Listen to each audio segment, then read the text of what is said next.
right, welcome back to the party, everybody. This is Morty, and I am your host, Lutch, aka the Indian Jesus, here to resurrect the second coming of common sense. How's everybody doing? Let's party! Oh, what? There we go. Big shout out to the replay gang. Thank you so much for coming back to check this out, even though you missed the live party. Guys, that is the best part, I swear. So make sure you are here every Monday, Wednesday, Friday, 8 p.m. Eastern, and sometimes whenever I feel like it. So hit that subscribe button, ring the bell, and you will never miss another Indian Jesus party ever again. Let's also say thank you to my6shirt.com. Whatever your persuasion, they've got something for you. And of course, it is the only place to get your very own The Indian Jesus official merch. Only at my6shirt.com. All right. Let's party, guys. So I don't know how, but it seems like we haven't really done a deep dive on Jordan Peterson. And I mean, I've talked about him a lot, and I mean, maybe we did a while ago, but for some reason, the stuff that, I mean, I think he was on a podcast or something, but the stuff that Jordan Peterson is actually putting out there, somehow it's just been kind of going under the radar. So I gathered a couple of clips here. Shout out to Unwanted Foe, who helped me with that, and it's gonna be fun. You guys know Peterson is the one. So, as always, if you cannot hear the video, please do let me know. I'm a high school teacher here in Christchurch. What are the best ways in which I can stand up against woke ideology without being cancelled? So I think the circumstance here is that he gave a talk, and now there was questions from people, and instead of like everybody standing behind a mic, they just send it in or tweet it or whatever. And so she's asking somebody else's question: how do we stand up against woke ideology without being canceled?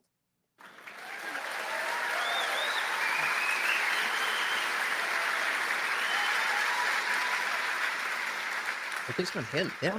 Only 35 people voted for that, but I think it was pretty popular by the sounds of Yeah, it. it does, yeah. So it's a little quiet. I'm going to move my mic down here, and you can turn your volume up. Yeah. So thoughtful. Yeah, you know, by the time you find yourself in a situation like that, where that question becomes particularly germane, you probably already made 1,000 mistakes. So, you know, one of the things I observed at the University of Toronto when I worked there is I could see this woke nonsense emerging over decades. I really started to see it when I was at McGill University in the 90s. In the 90s. Wow. So even back in the 90s, there were the signs were there that this was all coming. The signs were there. And I mean, you know, you could say that if we never went there, if we never went into this woke dystopia, that you know, you could say, well, you know, that was this, that was that, it's not connected, whatever. But here we are with all the wokeness. 6 committees on the research enterprise. And I could just see it just doing this like this year after year. Incrementally. You see, when I was a graduate student, and I went to Harvard after I was at McGill, and it was pretty under control there in the 90s when I was there. The psychology department there was, the people there were pretty damn tough. And that makes sense, because that's when political correctness first started, you know, becoming a thing. Or at least being phrased that way, political correctness. And it was the idea that you want to be sensitive and all that stuff. But at the same time, as long as it wasn't egregious, it was usually tongue in cheek when people say, well, you got to be politically correct. And so that makes a lot of sense. And they were in charge, like the adults. And a lot of them really were adults, and they were smart people. We met some remarkable people there. And then I went to the University of Toronto, and it wasn't the same caliber as Harvard. And unsurprisingly, because Harvard's a very high caliber university. And then I would observe my faculty colleagues retreating. It's the administration which has ballooned out of control over the last 30 years in universities. So is he about to talk about people who saw it coming like himself, but didn't actually stand up and say anything, and now it's too late? incrementally move forward with increasingly intrusive demands. Each demand being a rather small demand, but marching in the same the sum direction. total of all the demands was, as they say, it takes grains of sand to make a heap. A little bit there, a little bit there, a little bit there. And this is the same concept we talk about when we talk about, grooming kids. It's not about, the fact that a drag queen inherently is going to, mess up a child's mind. But it's one step closer to normalizing that which is not supposed to be appropriate for children. not small.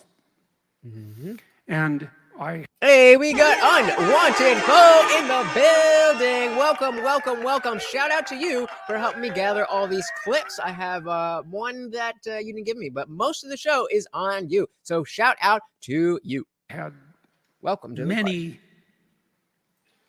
minor altercations with my colleagues at faculty meetings, pointing out that this was happening and saying, well, are we going to say no? So the university would say, well, you have these fourth-year seminars, they only have 15 people in them. We have a staff shortage, faculty shortage. Can you double the size of the seminar? And my response to that was, well, how about you hire some more faculty members and a few fewer people on the administrative side? Bingo! How would that be for a solution? Instead of sticking 700 kids to listen to a lecture. And I mean, Jordan Peterson wouldn't be the worst person if you have to have a lot of people, because his lecture style isn't, very one-on-one. It's kind of just like, here's what I'm going to tell you. But we all know that the size of the class is going to dictate how much attention each individual student gets. And then I tried to get data, and the data question was, how many administrators have you hired in the last 10 years compared to faculty members as the student population has grown? And I never did get that data from the University of Toronto, but we know it broadly speaking for universities. And the answer is, there's more students, there's no more faculty members, there's more students than there were 20 years ago. There are no more faculty members, and there's way more people on the administrative front. And so maybe that is a big factor in why colleges became this breeding ground for wokeness in the way that it has. Not necessarily because, and I mean, it's definitely a bunch of different factors, but this idea that the people, the students are just outnumbering the faculty. Maybe that plays a role in we got to keep these people happy because they can overpower us physically. And so, but the answer to my colleagues was, that my colleagues always delivered was, well, does it really make that much difference if we double the size of our seminars? And the answer is, well, yes, if the seminars are valuable and the interpersonal time you're spending with the students is necessary, and the whole enterprise is credible, because these students have worked for 4 years and they're usually at the top of their academic heat by the time they get into fourth-year seminars, and they need the attention. And now you're going to dilute it by a factor of 2. And that means that if the seminars were worthwhile to begin with, then yes, you're compromising them. So yes, actually, it does matter if the whole enterprise matters. But then if I was rude enough to point that out, the response was often, well, if we don't do what the administration wants, they won't give us what we want. Let me guess. That means money. It's always about money. And my observation was, and I used to say this, have you noticed that they're not giving you what you want anyway? And then that's a good point. That was usually when I was hushed up in a variety of ways and we moved to the next topic. Shut up! And so I watched my colleagues take micro-retreat 5,000 times. And then by the end of that, they were in a situation where they had to ask a question like, well, what do we do to not be canceled by the woke mob? And the answer was, don't let the woke mob form. I mean, obviously, but it's a little late for that. Unfortunately, maybe you saw the signs of wokeness and the woke mob coming in the 90s, but the rest of us sure didn't. The rest of us sure didn't. And it's nice that you are somebody who's paying attention, that now we're in this spot. We can come and say to you, oh, you've been, paying attention to this since the 90s. What's good? What do we do? But, saying, well, don't let it happen in the first place, that doesn't really do much for us. Hey, we got Opus in the building. Welcome to the party. Hello. How you doing, brother? Well, it has formed. It's like, yeah, it has. It's a little late now. Now you're paying the price for all that avoidance, which we just talked about in the first part of this. Yeah, and it's I always forget the qualifiers of what it is, but it's like, first they came for the capitalists and I said nothing, and then they came for the socialists and I said nothing, and then they came for me and there was no one left to stand up. And I know I get that all messed up, but the point is, if you don't say anything while other bad stuff is happening, eventually that bad stuff is going to happen to you. Discussion. And so there you go. You know when you quell what you have to say, right? And you experience an inner disquiet, you think, I have something to say, but I'm afraid to say it. Like when any liberal gets asked the question, what is a woman? It's like, fair enough. How afraid are you not to say it? People have complimented me on my bravery, which is something I'm not particularly comfortable with, because I don't think it's the right way of thinking about it. It's not how I think about it. I think, no, I'm just afraid of the right thing. It's not that I'm brave. I'm way more afraid of not saying what I have to say than I am of saying it. And the consequences of saying what I have had to say have been dramatic and sometimes very painful, and also extremely rewarding, both of those at the same time. But I know perfectly well what the consequence of not saying what you have to say is, because I studied totalitarianism for 40 years. All that needs for atrocities to occur is for good men to say nothing. Hey, what's good, Rialtos? Welcome to the party, brother. Good to see ya. And in a totalitarian state, no one ever says what they have to say. We have this theory about totalitarianism. It's sort of the theory we have about Putin right now. It's like, there's a lot of innocent Russians, and there's Putin. He's the tyrant, and all these innocent Russians are the victims of the tyrant, and that's a totalitarian state. And there's some truth in that, because power structures get extraordinarily warped and punitive in totalitarian states. But it's a completely preposterous model of totalitarianism. The reason that totalitarianism is total is because everyone in a totalitarian state lies about absolutely everything all the time to everyone. And this is why truth matters. This is why language matters. This is why the words we use and how we use them matter.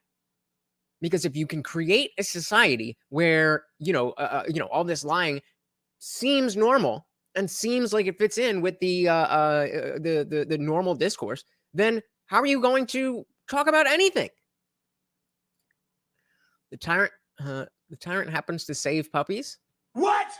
I'm not sure what that means, but Opus said I rewatched 1984 the other day. Yeah, that's one that should be, at least once a year. We should check that out and remind yourself of how well this was predicted. And I mean, it's frightening. It's frightening. To themselves, to their wife or husband, to their children, to the other members of their family, to their friends, to their colleagues. It's the old Russian joke.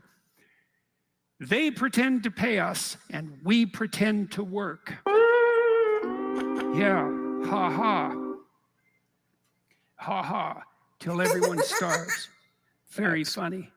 And you think, well, does everybody really lie all the time in a totalitarian state? And if you ask that question, the first proper you say, no, of course not. We don't lie, never. Response to that is, you wouldn't ask that question if you knew anything at all about what you were talking about, because the evidence is pretty damn clear. In places like East Germany, we went and visited, Tammy and I, when we were in Berlin, we had this very interesting day. We went and visited the museum of the Stasi, the secret police in in East Germany. And the Germans are pretty damn efficient. When they go in for the whole secret police thing, they do it in that hyper-efficient German way. And so we went to this complex of administrative buildings that was quite large and walked through these 1970s offices where the Stasi operated. And it was a huge complex, huge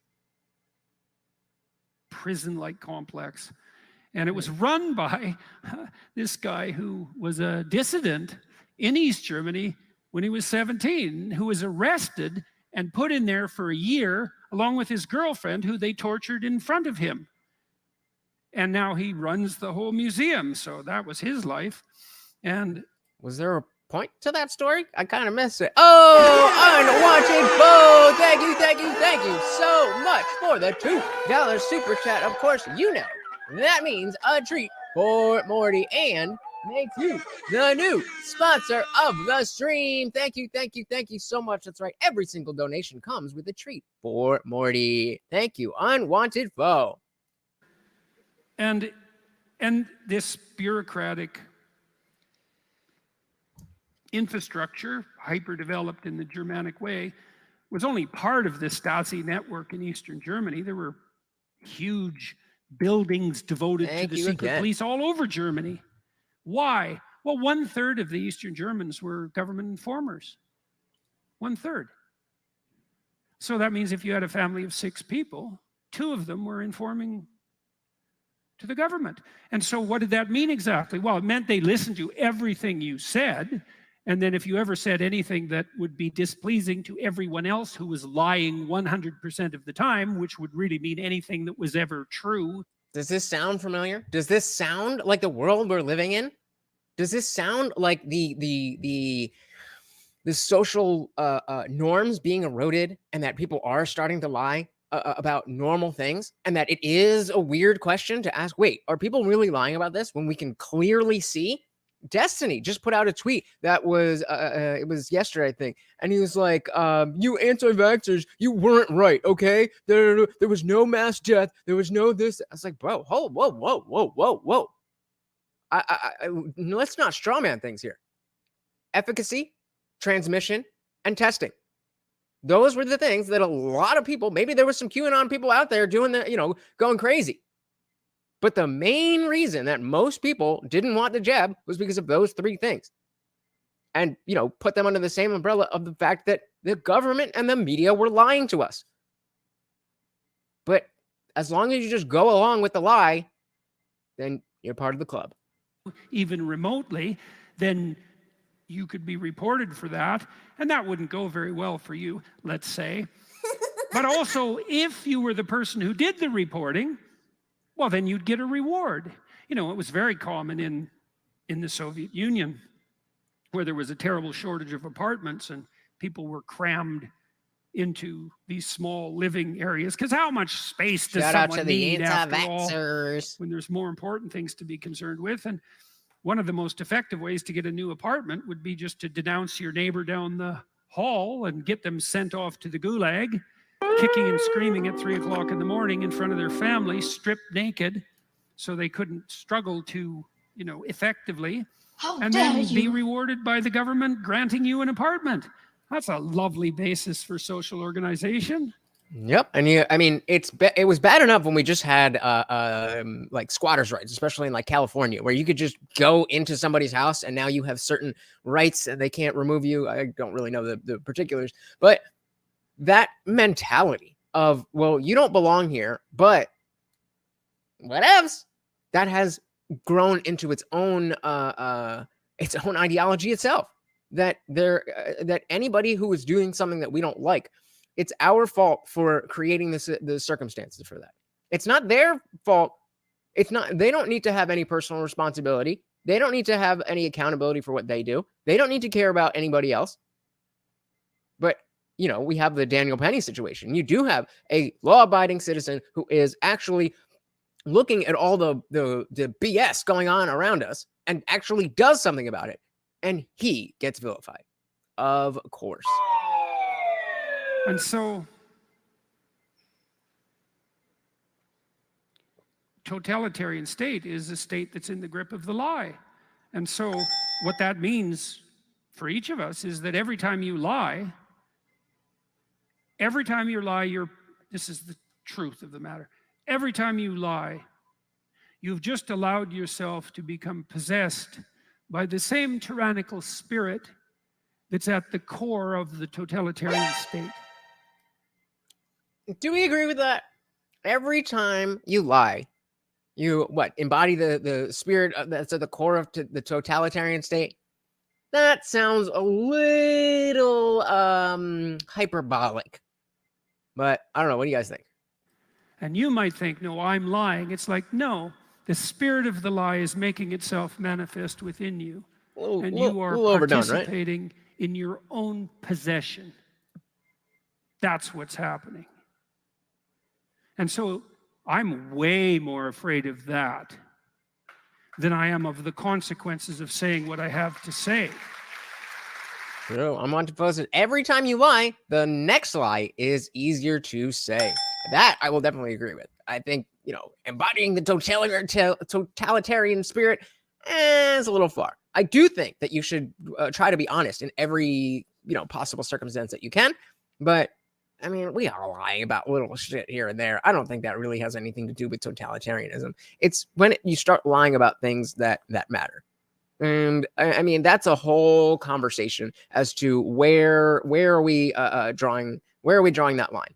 Like, what's a white lie and what's okay? That's, and what's terrible and horrible. So JBP gets a little excited sometimes, high on his own supply. Yep, but we love him anyway, right? We love him anyway.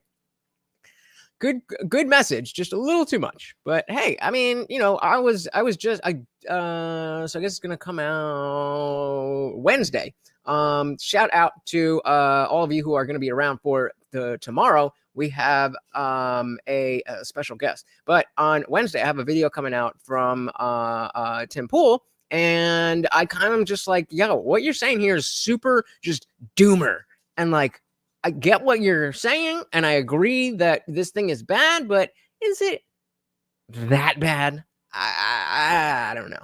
And I'm getting the same kind of vibes here with JVP. And again, it's not that I disagree with anything that he is saying in terms of the core message, but again, he's just getting a little high on his own supply.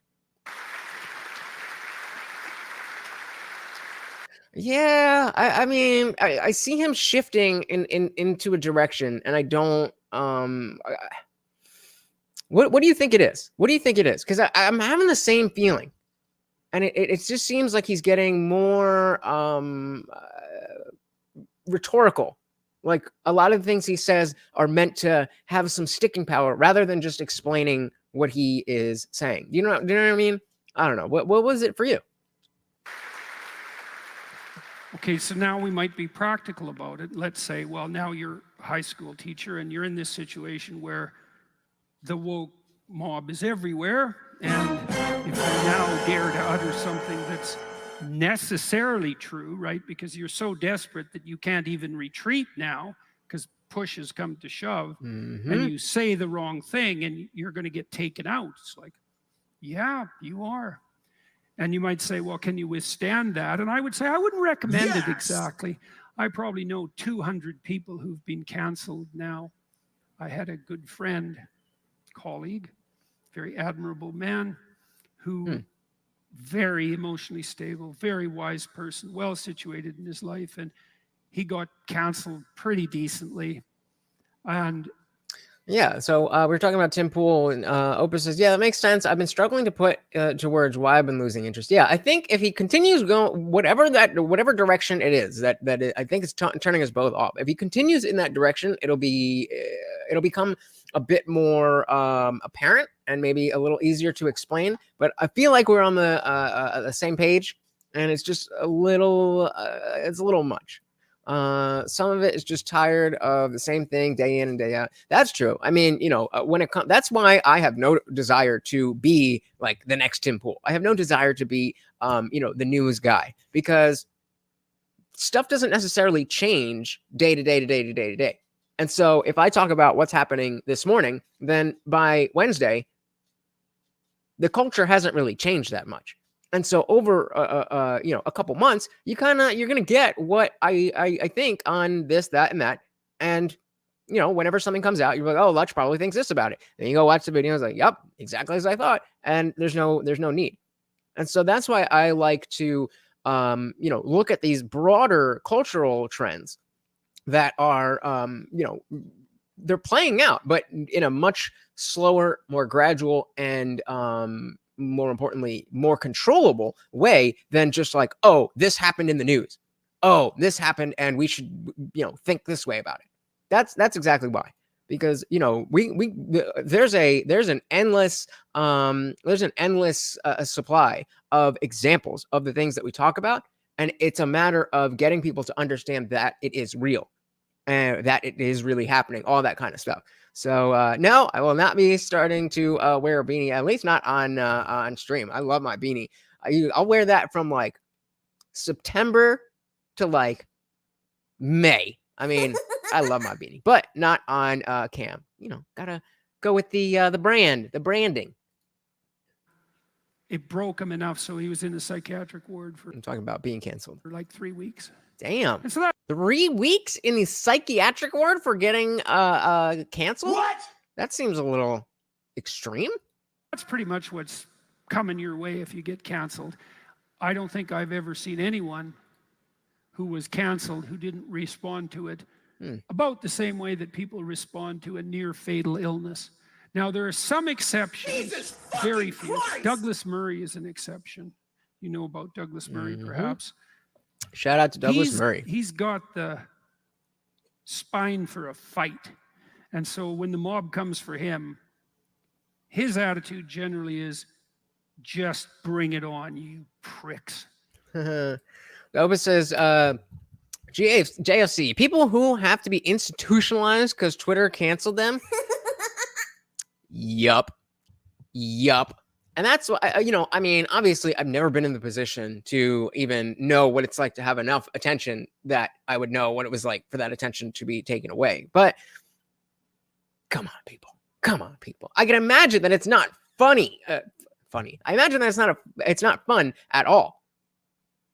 Especially if you depending on, your finances and all that stuff. Like if you're getting debanked and stuff, that's a big deal. But like, you get banned for a week, like, touch grass, people. Touch grass. And Murray's got away with that pretty well, but he's a singular person. There aren't very many people like that. And so good for him.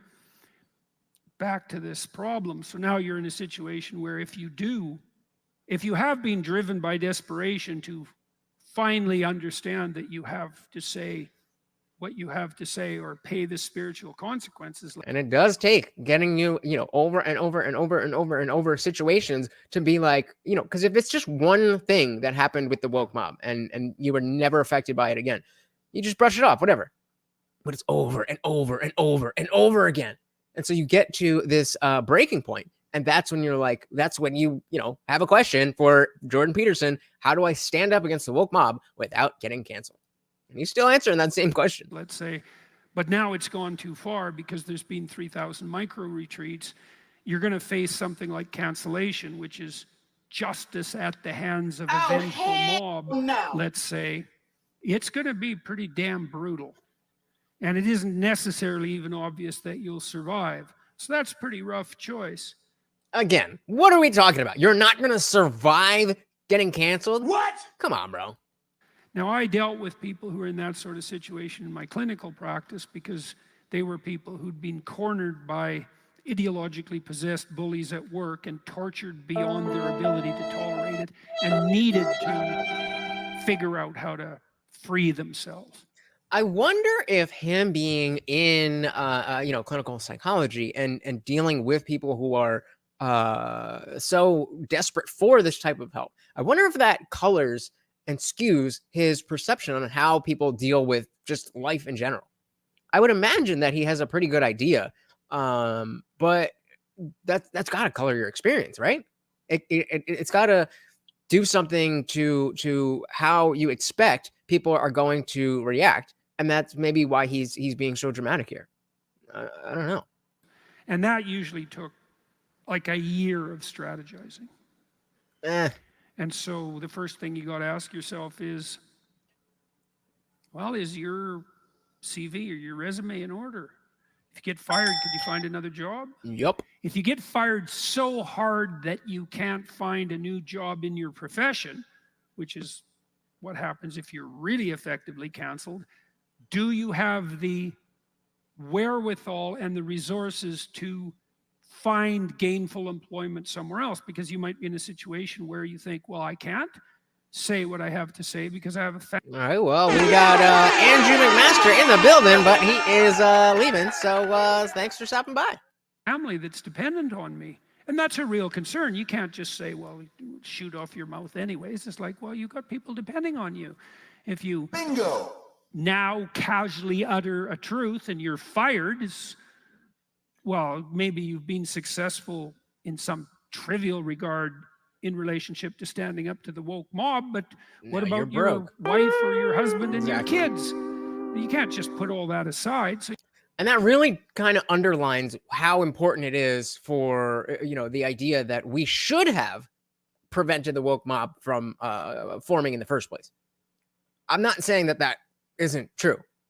The question, though, we're still dealing with it, and we don't know how. We don't know how to get past the indoctrination and that everybody else has. Because there's the people who are indoctrinated, there's the people who are doing the indoctrination, and then there's everybody else. Somehow, this very small group of people who are the ones pushing this and the ones who are brainwashed by all of it, somehow they have control over everything, every institution, every social construct, everything. And we have to be able to organize our ideas. And even if we don't share exactly the same ideas, settle on a set of values that we want to put out there and just live those values. Hey, we've got MJ in the building. Welcome. Long time no see. Good to see you, MJ. Says, I've been in a position before that I felt that scorched earth approach as a response to cancel was appropriate. But eventually checked my CV and moved on. Yeah, I mean, that's life. That's life. Sometimes you're working towards a goal, you fall short, and you didn't expect it, but you pick yourself up, dust yourself off, and move on. Well said. Welcome to the party. Good to see you, MJ. Opus says, we were never going to stop the mob because we gave them Hollywood and academia. Well, that's, yeah. But I think that's what he's saying is that we should have never done that. But it's like, even if you're saying you saw this in the 90s, the getting the ball rolling of Hollywood itself, that had been rolling in what, the 30s, the 40s? So it's kind of a non-answer. I mean, he has spoken for 20 minutes after that, giving kind of pointers on, not pointers, but aspects as to why it's a good question, but he's not really answering the question. So you got to start thinking strategically here. Okay. You're in a war. Bingo. War is a sequence of battles. You better get your arms in order. And so the first thing I would do with my clients was, well, let's get your CV in order, get your resume in order, and start setting up the situation so you have alternatives.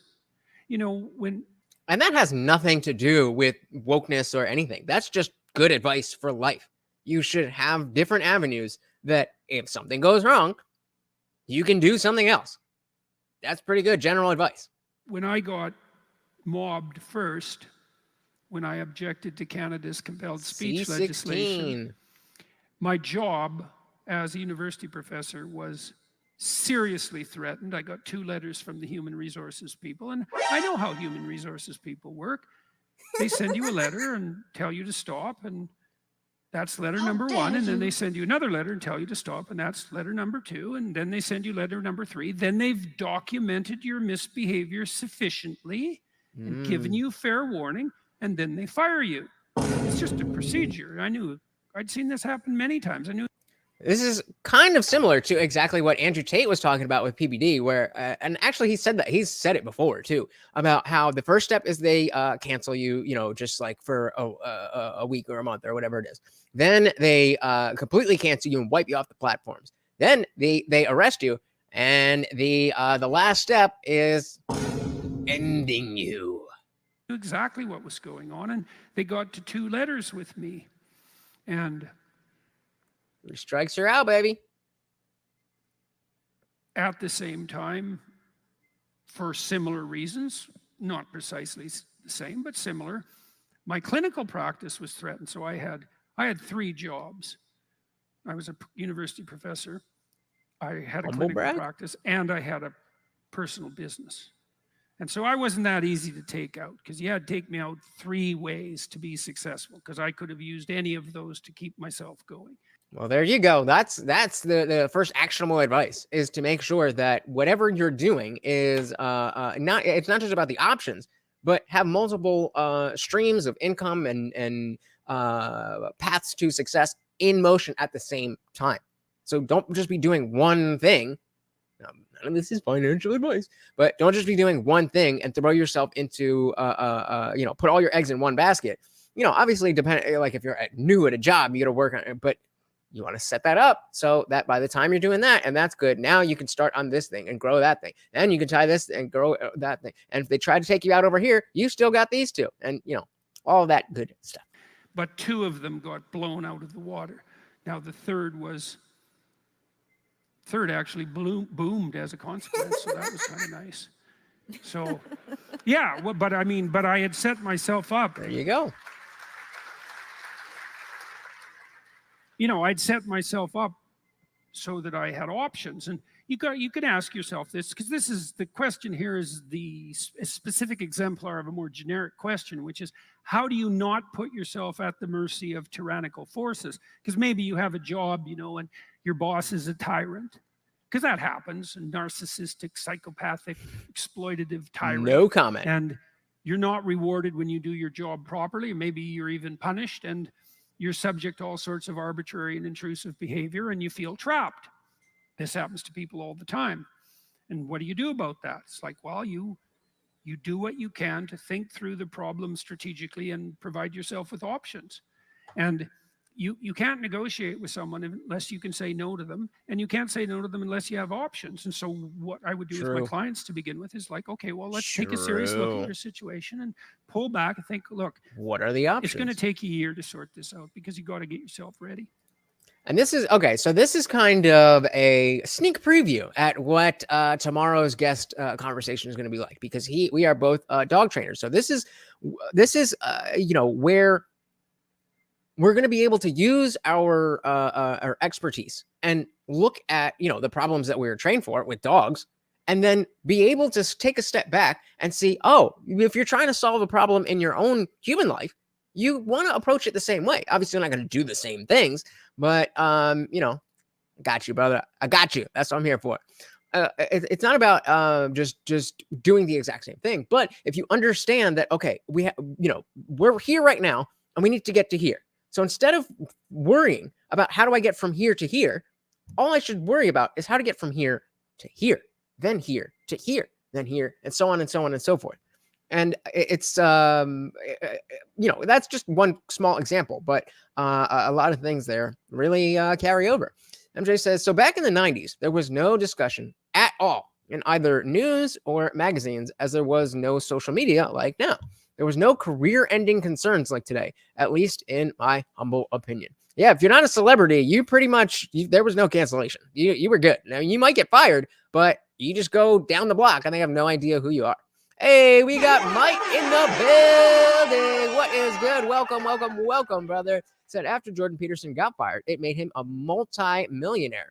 Good for him. Yeah, that's just what he was saying, that, he had a different, in order to be canceled, he had 3 different jobs that he needed to be canceled from. And 2 of them, one, he got squashed out, one blew up, but the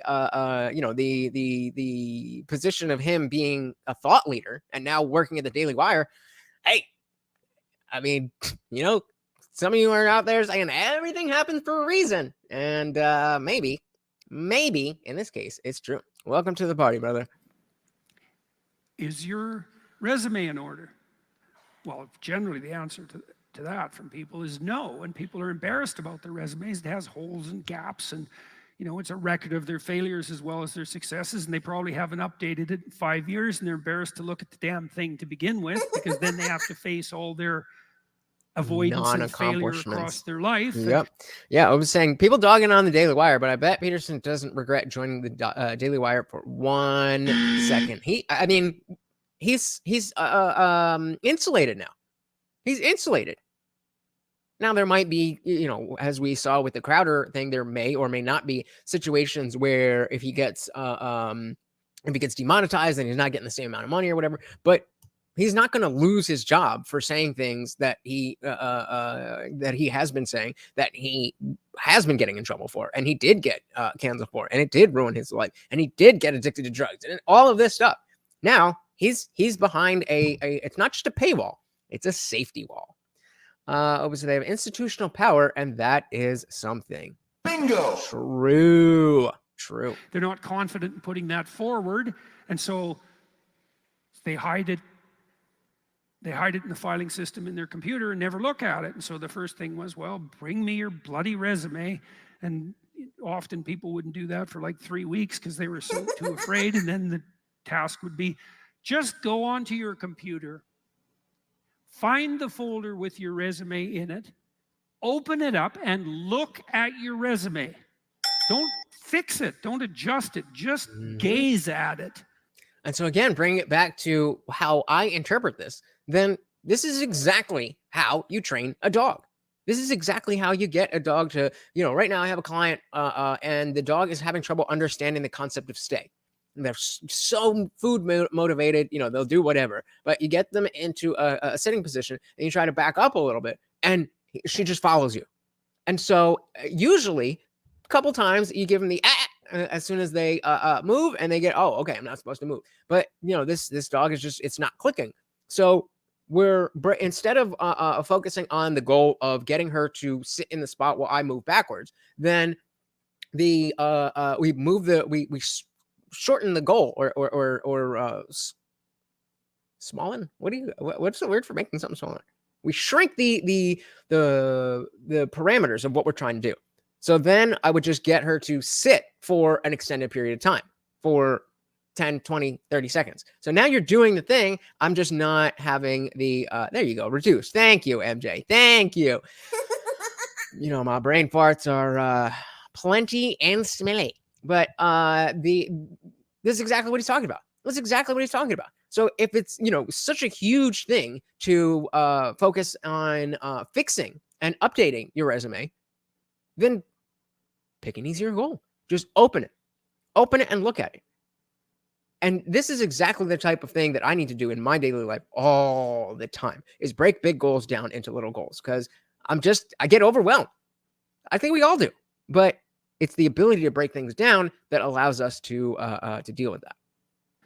And usually if I could get people to do that, then they would start to, that was looking the predator in the eye. Then they would start to have enough courage to maybe start going through it line by line. We'd get their resume polished up. And yeah, and even if the situation is, okay, I looked at the resume today, but I did it. Now, okay, do that for 3 days. 3 days. You don't even need to touch it. Just open it, look at it. Now, on the third day, you might notice something. It's like, all right, I can fix that up real quick. Now you've started. It's like, okay, let's just go line by line. Tomorrow, I'm going to go to line 2. Anything there? Nope. Good. Done. Now, obviously, that's going to take a lot of time that you could be applying to jobs. But if you're not applying to jobs anyway, because you're not updating the resume, then you're better off taking these tiny baby steps than not moving at all.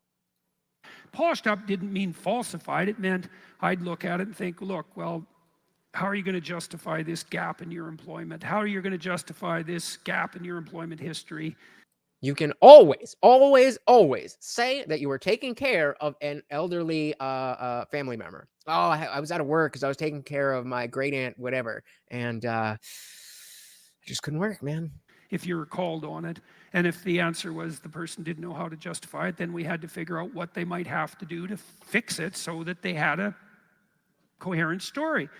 Take a university course, that might be part of it.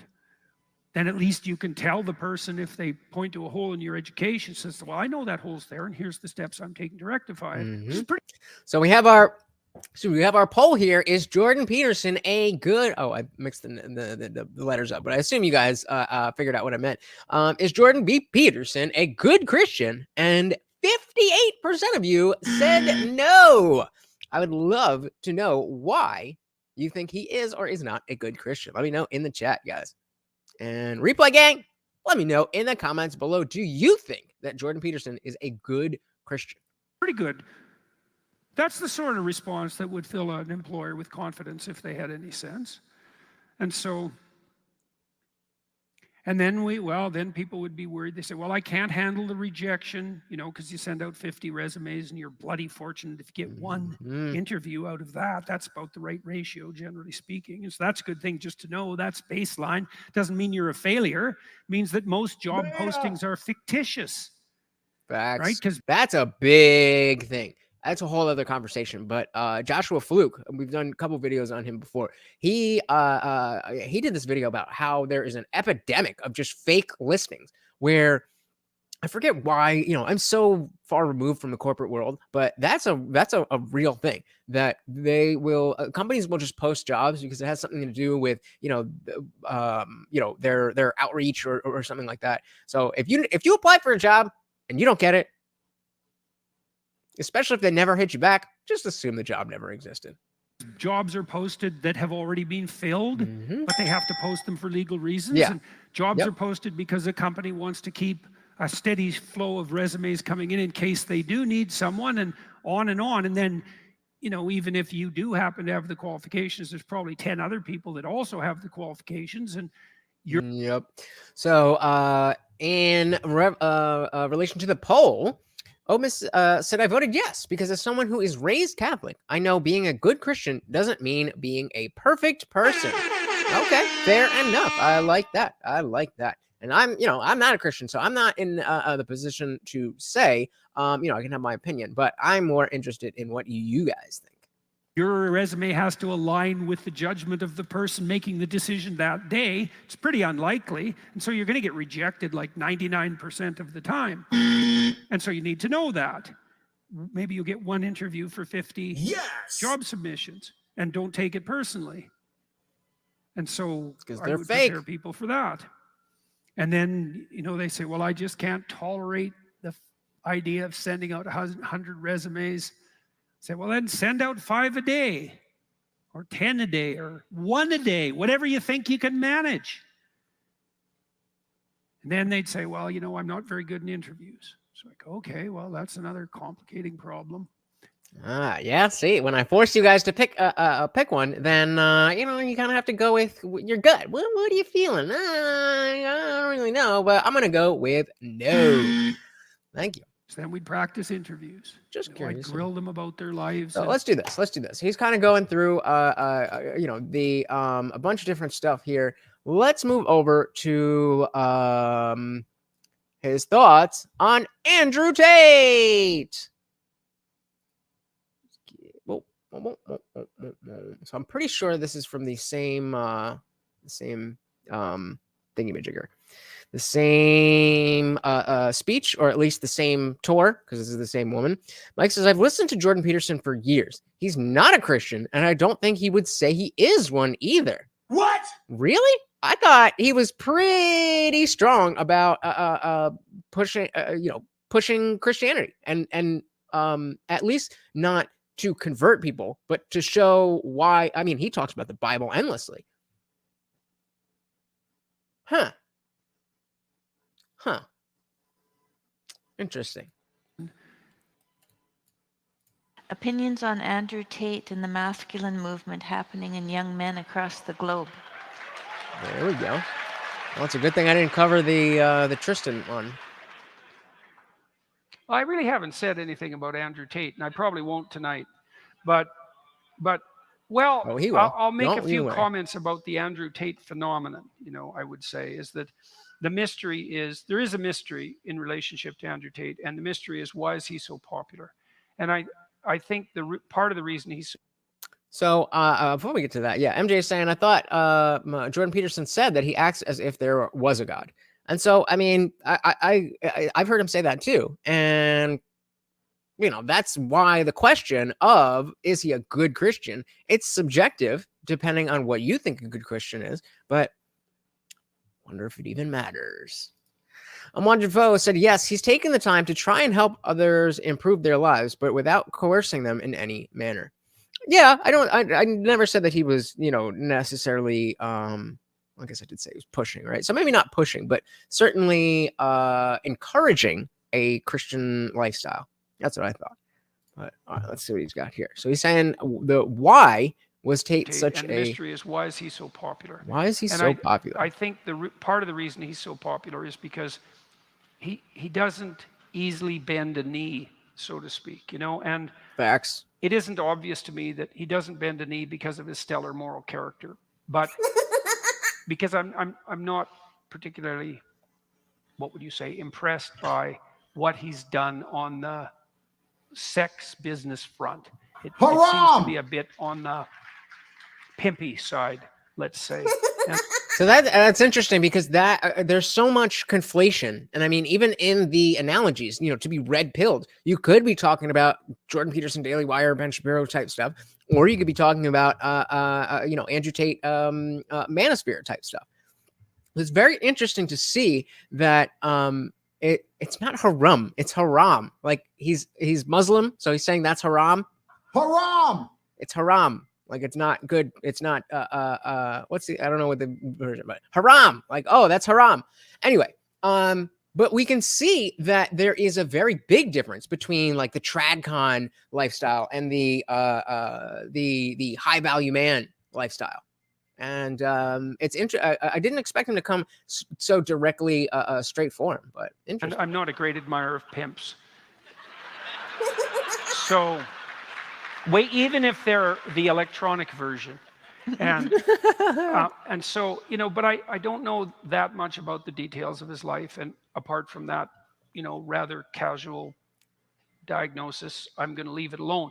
But there is a mystery there. And the mystery is, you know, why has he captured the public imagination? And it's clear that he's become a voice, maybe, you know, maybe like you got like it. A kind of a violent Conduit. rapper, same sort of attraction to young men. That's interesting. That is interesting. I never thought about that before. Well, that's I gotta ask you guys. Hey, shout out to the Xander crew in the building. Welcome to the party. Excuse me. Said I see your channel becoming huge, and I can't wait to watch it. Keep speaking out. Thank you, Xander crew. Fortunately, no waiting necessary. We are going hard right now. So what was that poll? What was I gonna say? Oh, so do you think that's a good analogy? So I'm just gonna ask, good analogy, yes or no? And the analogy of Andrew Tate getting the respect and understanding that or respect rather, that violent rappers do. Oh, Xander crew! No question, no comment, just pure love of the game. Thank you so much, Xander crew. And of course, every single super chat comes with a treat for Morty. Not only that, but that makes you the new sponsor of the stream. Thank you so much, Xander crew. Very much appreciated. Very much appreciated. All right, let's back this up. See where we're at. Thank you so much. Kind of a violent rapper, same sort of attraction to young men. And that attraction is the attraction of what's the alternative to a kind of cringing defeat. You know, and so maybe a forthright aggression is a preferable alternative to a cringing defeat. And I have some simple shout out one more time to Xander crew for sponsoring the stream. For that viewpoint, you know. So, and I think Tate at least stands for that. And apart from that, I don't know enough about him or what he's done or what he stands for to comment. I don't know. Fair enough. Xander says, love Jordan Peterson. Very important man for us younger folk to pay attention to. Definitely. I think, certainly if you are going to go either Andrew Tate or Jordan Peterson, 1000%, I would say Jordan Peterson is a better role model. I'm not, that's not even a question. But again, going back to the analogy that he made, that seems like you guys think that is a good analogy, that maybe it's not the best for that person to be the leader of this line of thinking, but it only happens that way when there is a lack of positive role models in that way. Very interesting. Very, very interesting. Opus says, I feel about Tate how some people feel about Trump. I don't like Andrew Tate. Please stop making me defend him. Yep, that sounds about right. That sounds about right. I remember when we first started talking about him, as I'll always bring up, that I was very weary of like, okay, is this guy, really into the trafficking stuff, or I don't know. Let's just put it out there that, hey, I would assume that if you're somebody who's doing cam girl stuff, that somebody somewhere is going to accuse you of this. So that's in mind. Then let's also keep in mind that if you're in this cam girl stuff, you're more likely to be doing this stuff. So I've always put that out there. And so, I mean, they've got to the end of the month. They've got another, 13 days or something to bring charges. And hey, as long as he is not doing stuff like that, then I'm happy to take the good and leave the bad. Just like everybody else, just like Jordan Peterson, just like Joe Rogan, just like anybody else. Nobody needs to be followed dogmatically. Nobody needs to be your God. If there's some dude who just says good stuff sometimes, then you can just take the good stuff that he says and be like, all right, he said a good thing. And that's it. You don't have to now be, oh, Top G, Cobra Tate, Hustles University, let's go. Like, you know what I mean? Or did we leave off? Yeah, so Unwanted Foe agrees. Said, hate how I often get called a Trumper due to this nonsense. Yeah, I haven't gotten that yet, but I've only just kind of stepped into that Trump camp. So I think it's coming. And just said, I agree. Jordan Peterson's advice is good for anyone to succeed with, where Tate is just about how to show dominance. And and that's her opinion. Yeah, I don't disagree at all.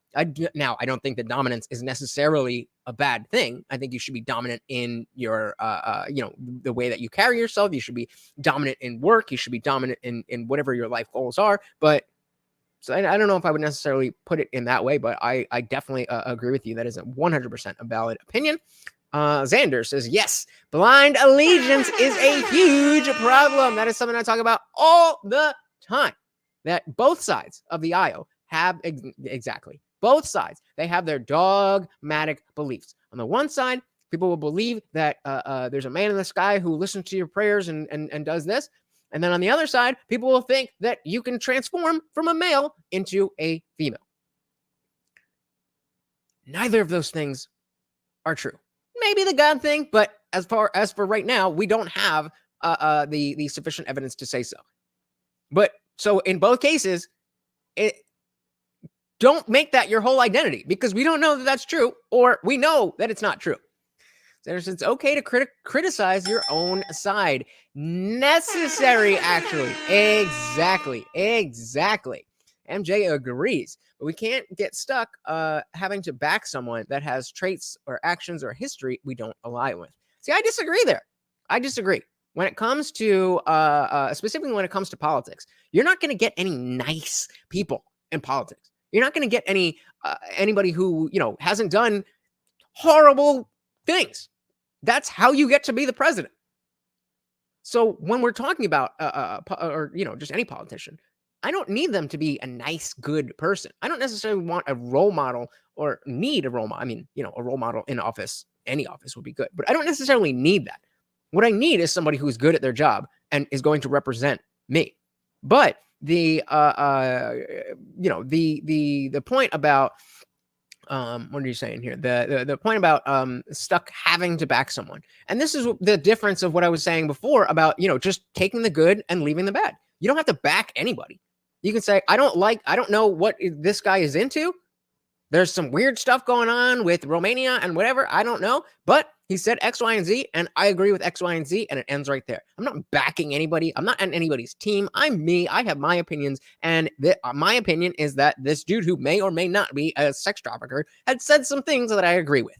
I mean, that's how you have to do it. That's how you have to do it. Because not everybody who has the answers to the things that you're looking for are going to be pristine people. That's just not the case. It's not gonna be the case. Hey, we got Kelly Green in the building. Welcome to the party, brother. Welcome. MJ is saying to Xander and others that so we don't align with, and others that just assume you're 100% behind the person you're campaigning for from politics. Yeah. I think that's a problem with politics, at large, which is kind of what we're trying to do here is get people to be better at having those types of discussions without, just shoving you into a box immediately and actually hearing you out, actually thinking about what is your position and how does that relate to my position, things like that. But hopefully we are on the way. So I have a different clip here from again, shout out to Unwanted Foe, who sent me this from a clip where the last time he was on Joe Rogan. So let's check it out. It was just released with the Tavistock staff. The Tavistock closed down in the UK. That was the big gender surgery performing institute in the UK. How was that closed down? What happened? Government closed it down. So yeah, because they knew that they figured out in the UK that, wow, the rates of transgender transformation requests were skyrocketing. And even the people at the clinic knew that they were rushing people along the transformation pipeline way faster than they should have without proper clinical evaluation. There's 1,000 lawsuits out against the Tavistock in the UK now. 1,000. Hey, if I'm preaching to the choir, I am happy to continue spreading my message. I just need you guys to bring in more people who aren't part of the choir. Share the video. URL's right there. The share button is right there. It's so easy, and it would help out the channel so much. Out of, I think, 30,000 transition processes. So what is the difference between the way the UK is processing this versus the way we are? Well, we're still where the UK was 3 or 4 years ago. 3-4 years ago. This stuff is advancing very quickly. Years? 4 years ago was before COVID. How are we operating on science from that long ago when we see other places who have done the same thing, have gone down this road, went further down the road, and have seen the horrors that actually exist there? And we're like, but nah. Mike says, I have noticed a growth in conservative atheism. Yes, it is growing, but that is because we are not taking the same tactics as the trans people. Think about what this is. Oh, this would be a fun thought exercise for the next time. If you're not Christian, or if you are Christian, doesn't matter. Just ask a Christian. Would you rather have dinner with an atheist or a transgender? I would think more of them would be willing to sit down with an atheist than a transgender person. Now, I don't necessarily think you should be judging people based on those things anyway, but that's what dogmatic thinking will do. But the point is that it's growing because we're not shoving it down people's throats. We're just saying, look, we agree with you on a lot of things, but just like we don't want to have to back Andrew Tate when everything that he does just because he says some things that we like, we also don't want to have to back this entire religion just because we really respect the values that it espouses.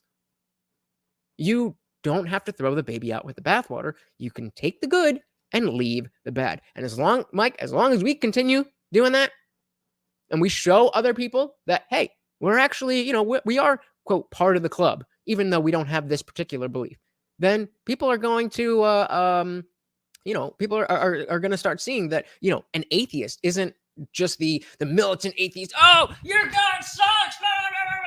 I mean, those people are always going to exist, but in the same way that those, I mean, there's vegans who will be that way about eating meat. But as we've seen, there's a lot of people who are vegan who just choose to be vegan and don't fall into that militant vegan camp. For so long, it was assumed that atheism was an angry movement or ideology or something, when it's simply a position on the question, do you believe in a God or gods?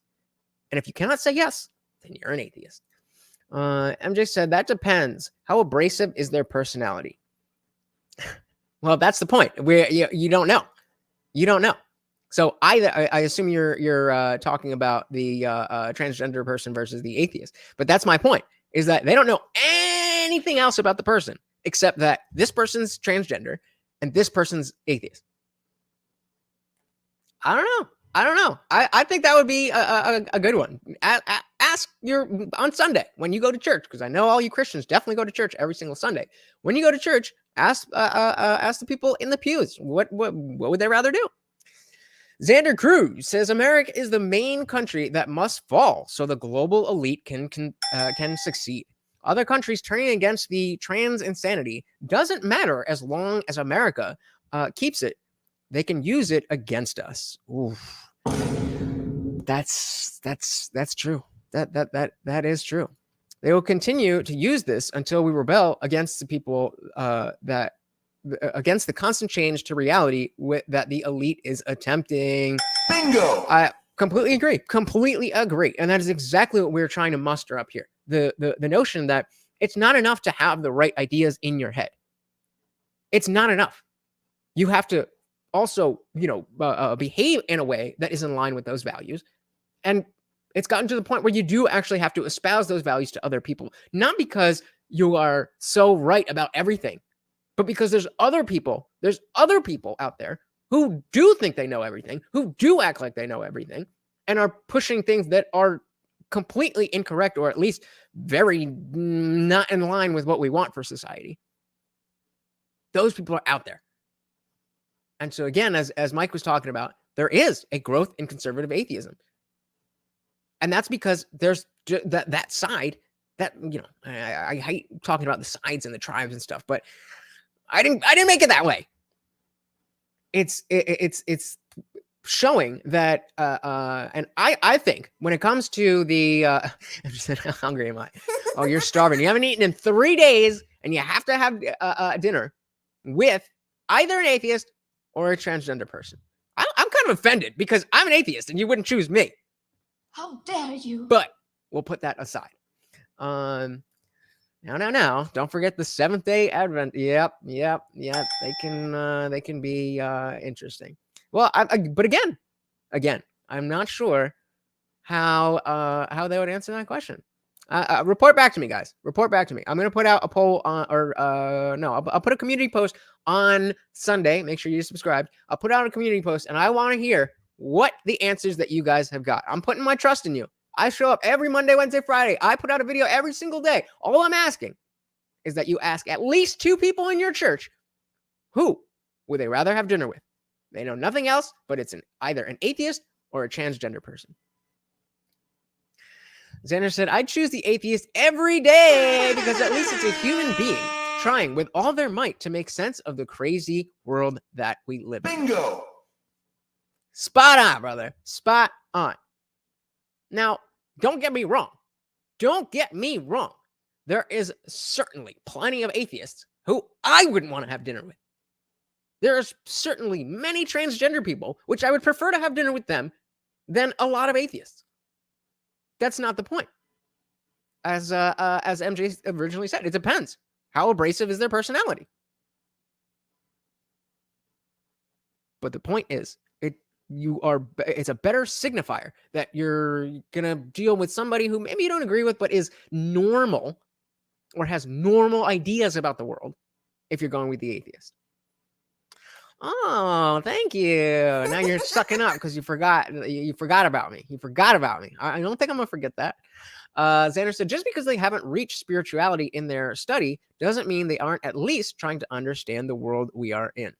Yeah, and I mean that's another. I don't know what your religious positioning is, Xander, but you know there's in my position, from my perspective, there's a lot of people who don't have a religious belief, who are much more or have a much more fulfilled spiritual life than your average person who kind of just believes that there is a God but doesn't really do anything with that. And they kind of like if you ask them, does God exist? Like, yeah, I think God exists, but you still do all the things that God wouldn't want you to do, and so on and so forth.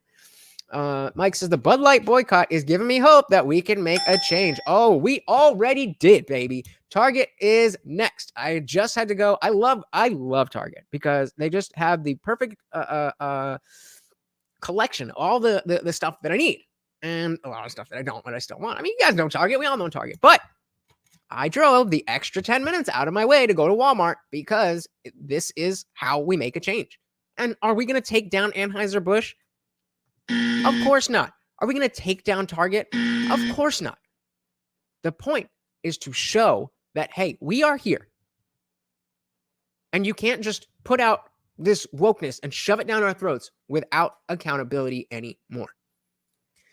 Xander Cruz says, I used to be an atheist, became an agnostic, and now I'm spiritual, but not religious at all. So that's, you know, that's kind of, I feel like that's a very common thing in our crew, where you'll have beliefs, but you don't necessarily subscribe to something specific.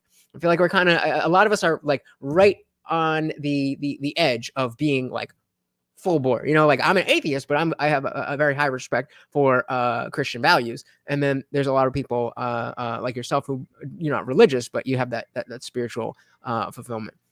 So fitting right in. Make sure that if you are like me or like Xander Crew, that you join the Indian Jesus Discord server where the party never ends. That's right, 24/7 we are in there hanging out. And after every live stream, we go in for the after panel where you're not stuck behind your keyboard, but you are on screen with me and everybody else. You can cam up if you want to. You don't have to, but it is a great time. Come and join us.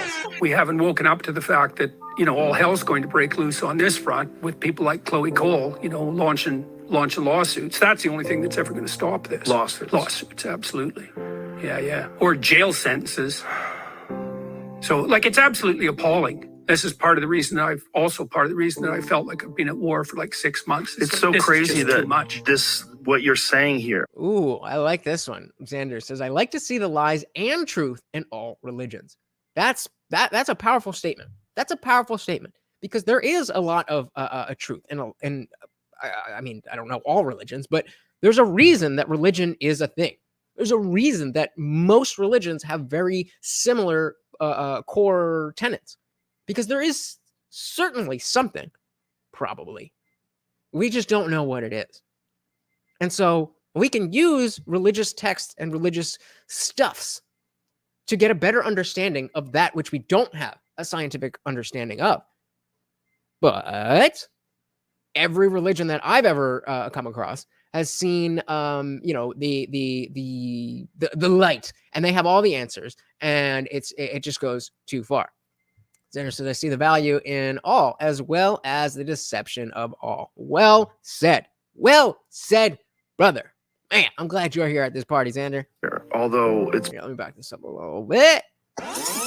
Like, it's absolutely appalling. This is part of the reason that I felt like I've been at war for like 6 months. It's so crazy that what you're saying here, although it's backed by the literature, it's obvious you have an expertise in this area, that this is labeled as transphobic. Yeah, this is a transphobic Well, it's even worse than that, you know, because the data, and this was known, let's say 10 years ago, before this all became an issue. Wait, I just thought about the music. Okay, there's no thing here, so I'm hoping this is just regular music. Okay. In Toronto, he was the world's leading authority on transgenderism. You know, he divided it into two parts. There's the autogynephilic types. Those are the guys who get sexual kicks from dressing up in women's clothing. And Dylan Mulvaney. And go do drag queen story hour, say, well, we're just, you know, pristine and pure. It's like, no, you're not. You're getting a sexual kick from dressing up in women's clothing. And let's not bloody well forget it. And you can't even say that now, but every clinician worth his salt knew that for decades. And then there's another subpopulation, and those are usually gender non-conforming kids. And, you know, like a conservative skeptic might say there's no such thing. It's like, no, there is. So your typical gender non-conforming kid would be the perfect target for this, would be. Yeah, perfect target. Perfect target. Because this is the part of life that is arguably the most difficult, that we are least prepared to deal with, is puberty. Think about that. Every other aspect of your life, you either have somebody, guiding you through, before you go through puberty, your parents are just, essentially dragging you through life. And then after that, you kind of start to figure things out. And you may not understand everything that you have to do. There's obviously new experiences, but you're aware of the fact that experiences are new. When you go through puberty, that's like, I didn't know that life could be this changing and different. And so absolutely, they're the perfect targets. And that's why we see the grand social contagion when it comes to this stuff. I used to hook up with a girl who was Wiccan, and no to that question. So Mike, this is why the understanding of atheism being this, not that I know there is no God, just I don't believe there is a God, but hey, there could be. That position is much less offensive to Christians and in general. And so they're starting to see like, oh, that's what you are, that's what you're about. Once they understand, it's like, oh, we're kind of on the same team here, aren't we? Xander said, Xander has, I met sane and insane Wiccans, Christians, Jews, Muslims, etc., etc. Yep. Children and mankind in general need guidance to form well. Yes, that is, again, and we talk about, I just put out the video about fatherhood for Father's Day yesterday, and guidance. Children need guidance to form well, to form properly. And not having a father is not the right guidance. Senator says the trans insanity trying to target kids is because they know they can normalize anything to a child. Yep, that's why what were we talking about in the very beginning? We were talking about trying to get a job, and we're talking about incremental steps. It's the same concept of you saying I can't update my resume because it's just too overwhelming. It's the same concept to get from here to there, to do tiny steps. 3 days, you just open the file and you look at it, and then you do line by line, all that stuff. That's the same mentality of, okay, well, let's show a kid a drag queen. Just, full costume, no nudity or anything. Then let's add some music. Oh, and then let's add a poll. Okay, then let's get a little skimpier. They're used to this by now. And then further and further and further and further and further and further and further. So I don't understand how anybody says this stuff is not grooming. It absolutely is. Non-conforming kid would be the perfect target for this, would be feminine boy or a masculine girl who's high in trait openness, so has kind of a mutable identity, who's also high in neuroticism. And then you think about the aspect of, whether again, this is something Tim's been talking about a lot, Tim Pool, and I don't know how I feel about it yet, but he's been talking a lot about plastics in the water and how the endocrine levels and that Gen Z is ripe, all as if the teen and the adolescent the pubescent person isn't already a perfect target for this stuff. You mess with the endocrine system, you mess with hormones from birth just because of the water and everything else that we're ingesting. You got a clusterfuck. And there's lots of kids like that. And so they don't fit in that well with their peer group. They're tomboy girls or feminine boys. And then if you track a lot of them, some of them develop body dysmorphia. They're not very happy with themselves at puberty. Yeah, that was the thing when I was in school.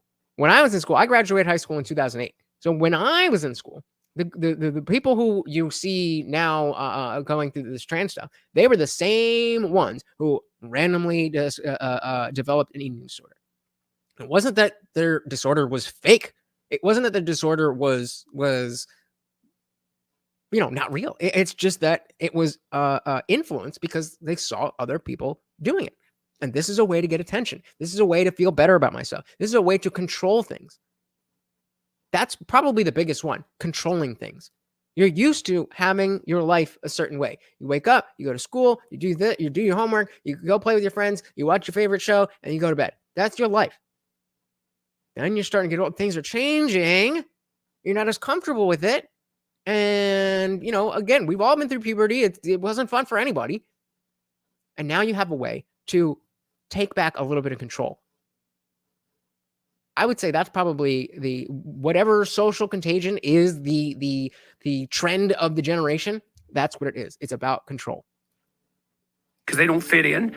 But Zucker showed very clearly, he ran the transgender treatment clinic at CAMH in Toronto for decades, and he was one of the world's leading authorities in terms of publication. I think he was the editor of the lead journal for years. They just took him out in Canada, fired him and disgraced him, and he battled on the lawsuit front for like 10 years and was eventually vindicated, but he didn't have a political bone in his body. He was a clinician through and through, you know. He wasn't playing political games, documenting autogynephilia. That was just clinical reality. And that's the problem, is that it's not about, you know, just standing to the side anymore. It used to be that you could live a productive and moral life without getting into the depths and the weeds of politics. Like, yeah, you want to pay attention because you want to make sure you're informed and so on and so forth. But there was a,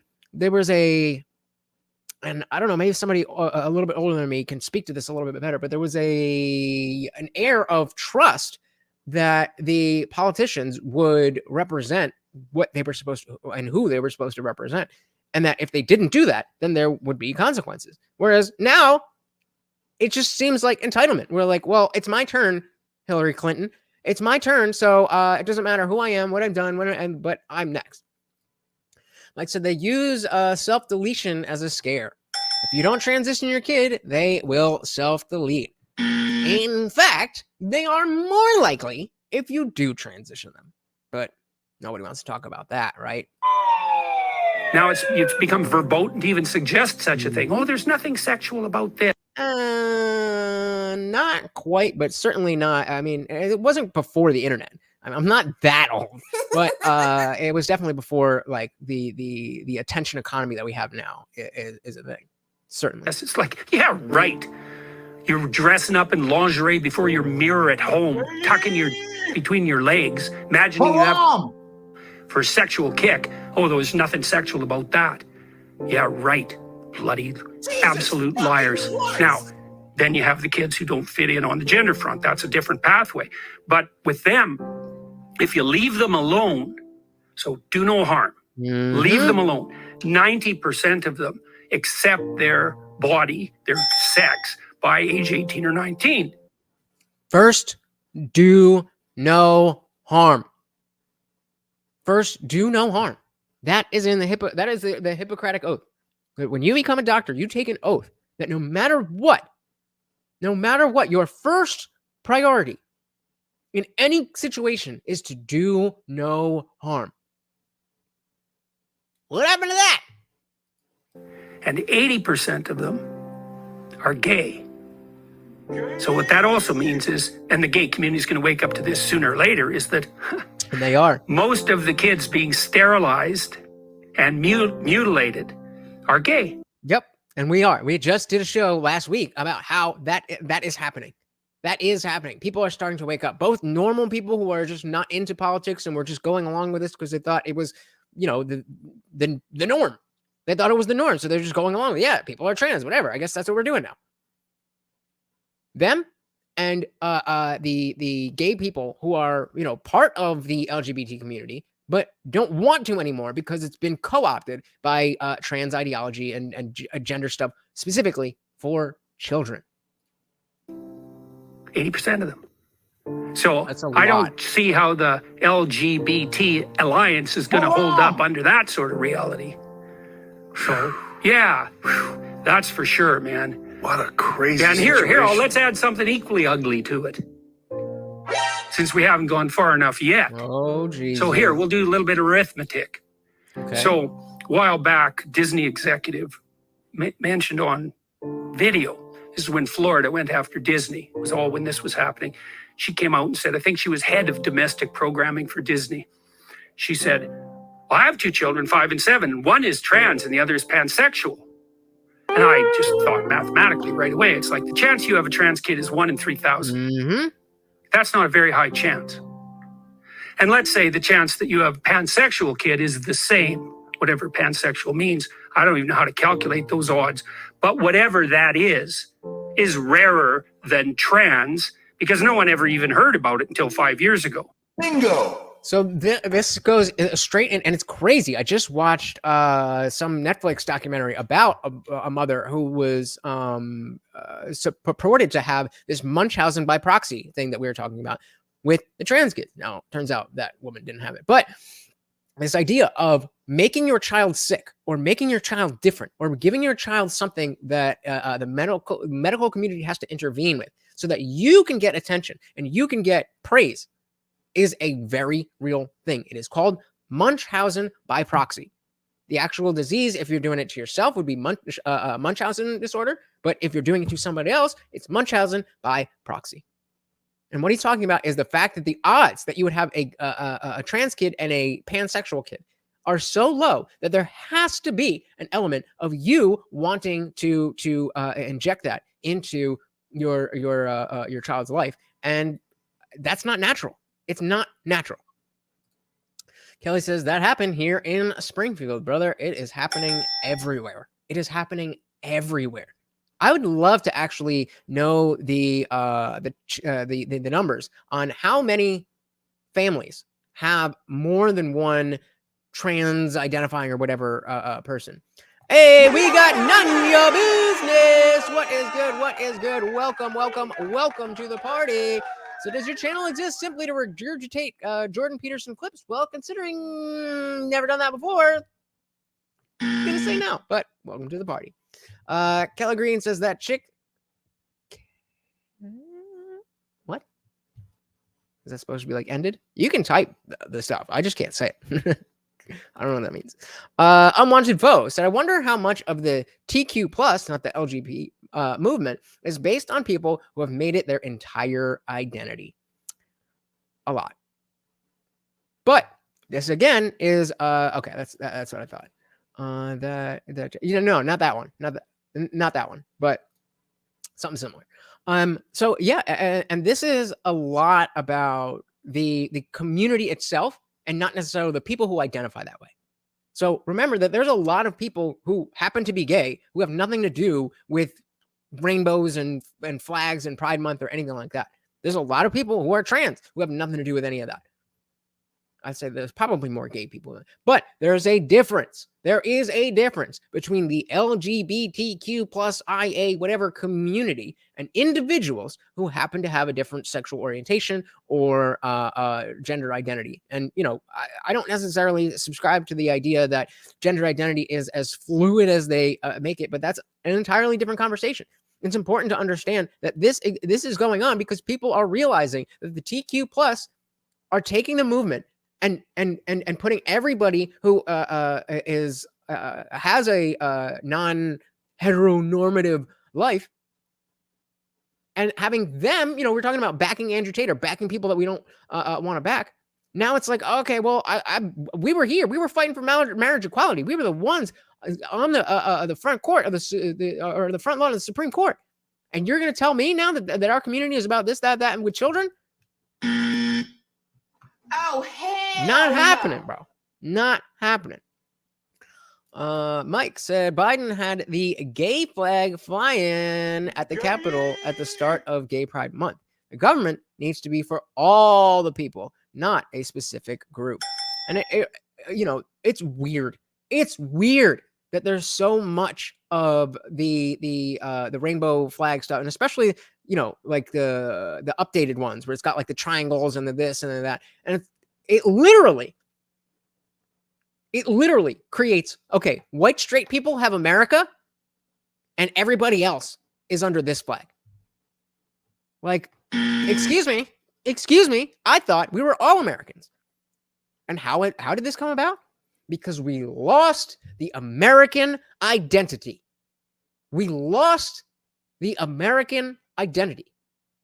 And if we don't rebuild it, because they're trying to, they are rebuilding an American identity. The transgenderism, that is going to be strictly American. There will be no America without pride if we don't continue to fight back. So the joint probability that you have a trans kid and a pansexual kid is 1 in 9 million. The odds that you're a pathological narcissist sacrificing your own children to the glorification of your compassion is 8,999,999 to 1.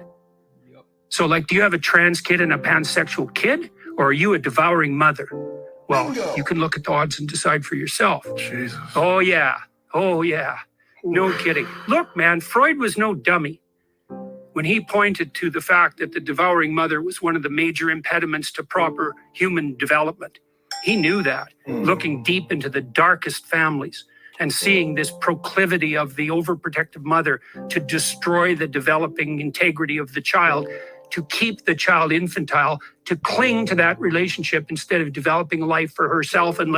And all, let's run this back a little bit, because all of the things that he's talking about are more likely to happen when a mother doesn't have a husband and treats her children like they're incomplete. There's two different roles. If you're a woman, biologically, you are set up to have a husband who you're going to have romantic love with and companionate love, and then your children, which is a different type of love. But we see an overwhelming, I don't think it's a majority, but an overwhelming number of single-parent households, and it's no wonder why the role of the parent and the child gets screwed with. Keep that in mind as we go through this again. Mother was one of the major impediments to proper human development. He knew that, looking deep into the darkest families and seeing this proclivity of the overprotective mother to destroy the developing integrity of the child, to keep the child infantile, to cling to that relationship instead of developing a life for herself and letting the child go flourish. That's Hansel and Gretel, right? You're lost in the woods. Why? Well, your family's broken up. You have an evil stepmother. So now you're lost in the woods. What's your abuse rate if you have a step parent? 100 times normal. So you're lost in the woods. Bro, you're stupid. Like, yes, this stream is about Jordan Peterson. Your question was about the entire channel. So I don't know how doing a stream about Jordan Peterson proves your point that my entire channel is about Jordan Peterson when it's clearly not. Well, what happens? Well, you come across a gingerbread house. Well, that's pretty damn convenient. You need a house. It's more than you could even hope for. It's not just a house. It's a house made out of candy. Well, what's inside a house made out of candy? A witch who wants to fatten you up and eat you. Wow, I've never heard this, the story of Hansel and Gretel being compared to the trans movement. It's probably it's spot on. It's spot on. You're lost in the woods, and they're dangling not just a house, but a house made of candy in front of you. Mind blown. And that's the devouring mother, and that's an old fairy tale. Yeah. I wouldn't be surprised if it was actually somebody from his channel. Yeah, no kidding. Yeah, and so, we could dwell on that for a minute too. One of the things we won't honestly discuss in our society, one of many, is the fundamental nature of female political psychopathology. And there's male political psychopathology, obviously. That's what the feminists complain about all the time when they talk about the oppressive patriarchy. And that's why, like, this idea of, loving a politician. It's like, hold on, slow down. It should never be a point at which you are in love with a politician. You know what I mean? But because you should understand that, again, to get to where these people are, they've done things that you would never do. You would never think to do. And if you're presented with the opportunity to do it, you would run the other way. But we need somebody to run the country and essentially run the world. Now that the whole, it's all the globalists. And so do you want your best friend to be doing it? Or do you want somebody who's maybe a little bit of a cold, calculated psychopath on your team to be doing it? You know, toxic masculinity. There's no shortage of toxic masculinity. False. Toxic masculinity does not exist. The behaviors that are deemed toxic masculinity are behaviors that manifest because of the lack of masculinity. So is there any toxic femininity? Oh, there's toxic femininity. Oh, there's toxic femininity. Well, not if the feminine is just the, oppressed virgin goddess whose nature, but how about we don't live in that fantasy world? And we know, yeah, there's female political pathology, the tendency to infantilize everyone, and the tendency to assume that everyone who doesn't go along with the infantilization is properly characterized as a predator. And so, you wonder, why are the universities turning into extended daycares? Well, a lot of the reason for that is that women who don't have anything better to do are turning the university students into the infants they never had. So It's all about the money. yeah, Jesus. I don't know when we'll be able to be mature enough to have that conversation. That's a good question. When are we going to be mature enough to have that conversation? Clearly, some of us might never get there. But I think as long as we keep doing what we're doing, we will win. As long as we're doing what we keep doing, we will win. So I have one more clip here, and let's just get into it. Let's just get into it. Leave it. How do you judge the success of it? I don't think you can judge it by the number of people who join it, because there's lots of people who are Catholic who don't act Catholic. So, we covered a portion of the of this conversation, but this has Jordan Peterson's expose about what the Islamic aspect of the Andrew Tate arc, what's going on with that. They don't act in any way particularly Christian. Anyone can say they're something. You can walk into a strip club and everyone says they're Christian. Bingo! Right? Facts, So how do you judge the success of a religion? Well, I like to think the best way to judge the success of a religion is how successful is it at fighting evil? How successful is it at preserving the morality of a population in X parameter? I think that's a perfect way to measure. So if it comes to preserving life, well, Christianity, not good. Islam, not good. I mean, the Jews were maybe, have that one right, but In X geographical area. So when you look at it from that way, you can't say that Islam isn't the most successful religion on earth. well, what if they took their hijabs off though? We'd be having a different story. We would be having a different conversation, wouldn't we? It's the most successful in regards to opposing evil. It's the most successful in regards to opposing its differing viewpoints. It's the most successful in regards to having people act within the limits and the confines of what it finds to be moral. Hey, we got Indie Film in the building. What is good? What is good, brother? Welcome to the party. Good to see you. Said, wait, what? I mean, wait, what? I mean, preserving life as far as abortion goes, or the Inquisition? I mean, yeah, I was talking about like the Inquisition and the another brain fart. The Inquisition and the Dark Ages, the Spanish, yeah, all that stuff, all the holy wars that we fought over millennia.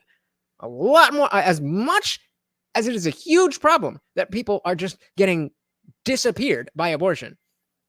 A lot more people died from fighting in holy wars than have died from abortion.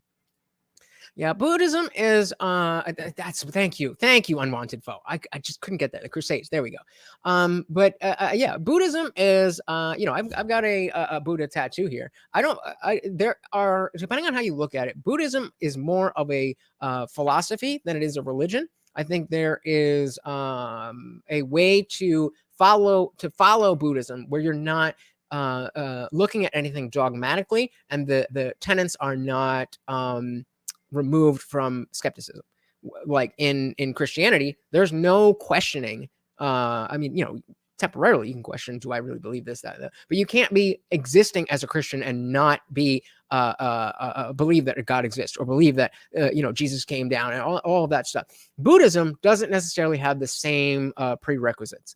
And I still don't think that using the dogmatic aspects of Buddhism to drive your life, certainly that's not a bad way to go. I mean, I'm not here to say that religion is a bad thing altogether. I'm just saying there's aspects of it that make it untenable. But Buddhism is probably the closest one that I personally can relate to. Good to God.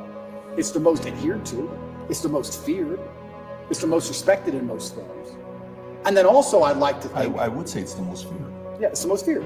But what is respect without fear? Do we respect men we don't fear? If there's a man who could do absolutely nothing to you on any level at all, you might be nice to him. Sure. You won't respect him. But would you really respect him? If you could take his chick in front of his face, set his car on fire, you wouldn't do it. You wouldn't respect him. You might be nice to him because we're not bullies. You wouldn't respect him. Respect and fear are linked. They're not always the same thing, and you can maybe have fear without respect, but it's very hard to have respect without fear. And also, see, again, and I mentioned this when we were going over this piece of it, because I do think that respect through love is a lot stronger than respect through fear. And this is what I mean. We don't, just because I disagree with the fact that Tate says respect through fear is the greatest whatever, I disagree with that. That doesn't mean that I have to say, oh, Andrew Tate is so horrible. Oh my God, we could never. It also doesn't mean that I have to pretend that I agree with that. I am my own person. That's okay. You can be your own person. Just think the things you think and don't pretend to think the things that you don't think. Mike said, even if Andrew Tate is right about everything about Islam, it doesn't mean Islam is true. That's the problem. That's the problem, is that you get to a point where you're so uncomfortable with the lack of answers on how do we fix this? How do we do this? That you go to the second best answer, which is some kind of religion. And I will admit that we certainly, that the best answer, we don't have it. We don't have it. That's what I'm doing here, is trying to start something where a bunch of people who are smarter than me can take what I'm trying to do and do it a lot better than I can. But I only just started. So until that happens, I do think that religion, just in general, whatever, having a religion versus not having any spiritual fulfillment, I think that's probably better for you to be religious. That doesn't mean that that is the best way to live your life. That doesn't mean it's the best way to live your life. It just means that's the best we have right now. And I've been trying so hard to think of an analogy here. And it's like the dam is breaking and religion is the strongest Scotch tape that ever did exist. You could put some Scotch tape on the cracks and it'll slow it down. You can use roll after roll after roll after roll. But if you don't fix the cracks in the foundation, then eventually, no matter how much Scotch tape you use, the dam will break. Inevitably. Indeed, that is the male approach. MJ said, because I don't think about fearing someone and respecting someone. Yeah, see, there you go. It's not the male approach. It's the Tate approach, because I agree with you. I don't disagree with him in the sense that you can get people to respect you through fear. But I think that respect through appreciation and love is a much stronger form of respect, because the respect and admiration are tied together. And when it comes to, like, what does that respect mean? We're talking about, how are you going to be treated? How is somebody going to be treated because they are respected? And so if you are respected because people fear you, they're going to do the bare minimum just to get away with, whatever they fear. Whereas if they love you and they adore you, then they can also have that respect, but there's no ends to what they would want to do because of that adoration. So I'm with you, MJ. I disagree that's the male approach, but I agree that fearing someone is not necessarily the same as respecting someone, though it can be. And I don't even think that it's the strongest form of respect that comes from fear. Indie Film says over 63 million abortions have occurred in the U.S. since Roe v. Wade in 1973. That's not worldwide. I'll go out on a limb and say that's fewer people that died in the Crusades and the Inquisition. Jesus fucking Christ! I guess you're right. I guess you're right. When you're right, you're right. So, I mean, yeah, you're right. Okay, good one. You got me. You got me. You got me. So, that doesn't mean that that doesn't take away from the fact that people having abortions is not a anti-religious thing. They're not having the abortion because they are anti-religious, whereas people fighting wars are specifically because they are religious. But wow, that's a big number. Hey, we got I am in the building. Welcome to the party. Good to see you. What does I am say? Problem with Islam and Christianity is that they want you to believe what they believe. They don't give a damn what you believe as long as you leave. I don't give a damn what you believe as long as you leave me alone. I'll take it a step further because you're absolutely right. But I do care. I care what people believe too. I care very much what people believe because what you believe informs what you do. What you believe informs your actions. If you believe that it is just and moral to blow yourself up in a school because God said so, then you're going to do that. So I absolutely care what people believe. But what I care more about how you behave than what you believe, even though those beliefs are very heavily influenced. So if we want to say that I want you to have Christian values the same way that I have Christian values without the Christian belief, then however that manifests, as long as you're acting in accordance with how we want society to run, I don't care what you believe. But we have to make that a caveat because it's just a little bit too close to how people behave and what they believe. I'm just said exactly. The I don't care what you do has allowed society to have gotten so crazy. Exactly. 100% agree, MJ. 100% agree. I heard someone say once that we see the world as we see ourselves. If you're a thief, you think everyone's a thief. If you're a liar, you think everyone's a liar. And I kind of agree with that. I understood that. That's called projection. I also like to think we see religion as we see ourselves.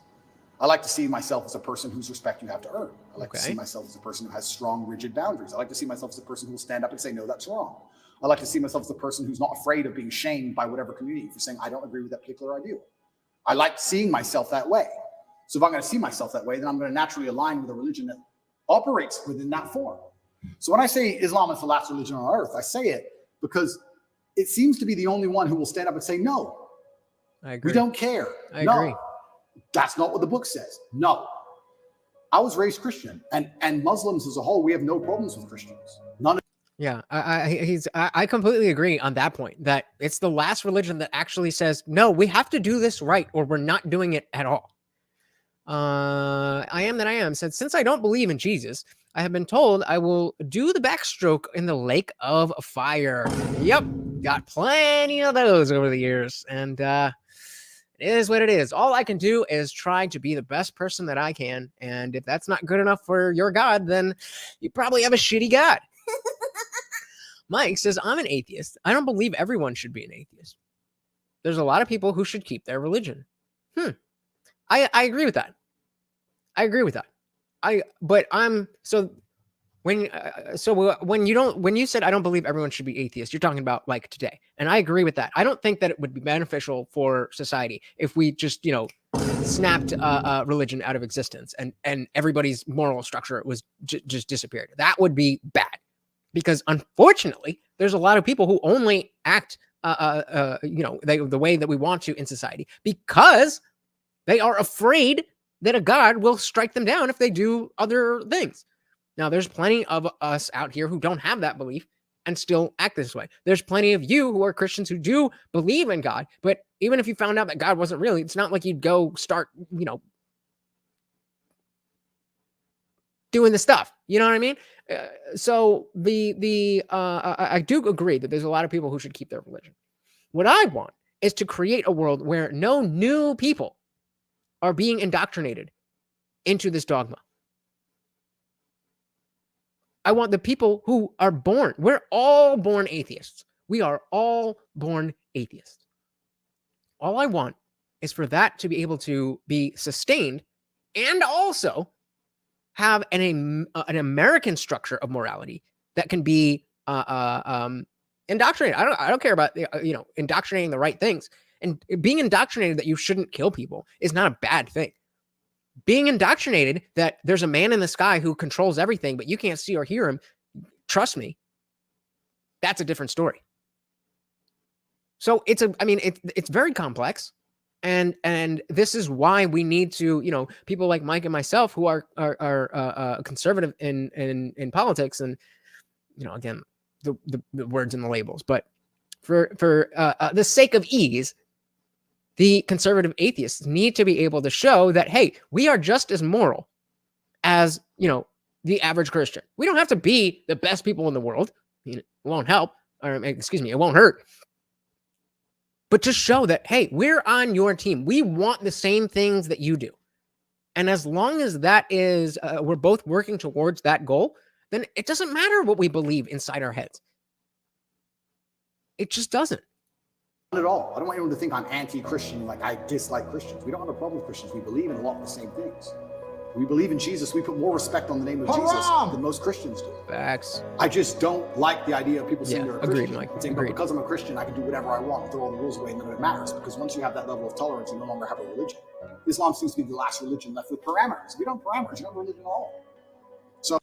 Well, so I Am That I Am says, if Islam is so great, then why are they winless against Christianity, Hinduism, and Judaism in the last 1,000 years? Which, good question, but let's check back with that in 1,000 years. Let's check back with that in 1,000 years, because Christianity, I don't know jack shit about Hinduism, to be honest with you, but certainly Christianity and Judaism are way on the downturn, and Islam is way on the uptick. So, I mean, I don't preaching to the choir, to the atheists here, but I don't know. Religion is a long timeline. So, again, in 1,000 years, Islam might be the only religion that exists. So the closer I found myself to God, the closer. No, you're definitely right about that. I'm just saying that's because it's a newer religion. They haven't had the time yet. And obviously, I don't have a crystal ball, but in 1,000 years, we might be saying, yeah, those first 1,000 years, they sucked. But after that, Islam took over. We don't know. We don't know. I found myself to Islam. Right, but Okay, so that was the clip from PBD and Andrew Tate, and so now this is where Jordan Peterson is coming in to give his thoughts. Let's quickly get in the film. So the Christians, the Hindus, and especially the Jews better start having kids, because Muslims are having tons of children, and they're just going to breed the rest out of existence. Well, I didn't even mean to hit that one, but it is kind of funny enough to. But I mean, I do think. So, do you think that in terms of American politics, do you think the American Muslim is a bigger issue than the American leftist? Let's make that a poll. Who's worse? When I say American, I mean, Americanized, westernized, not Saudi Arabia, not Afghanistan.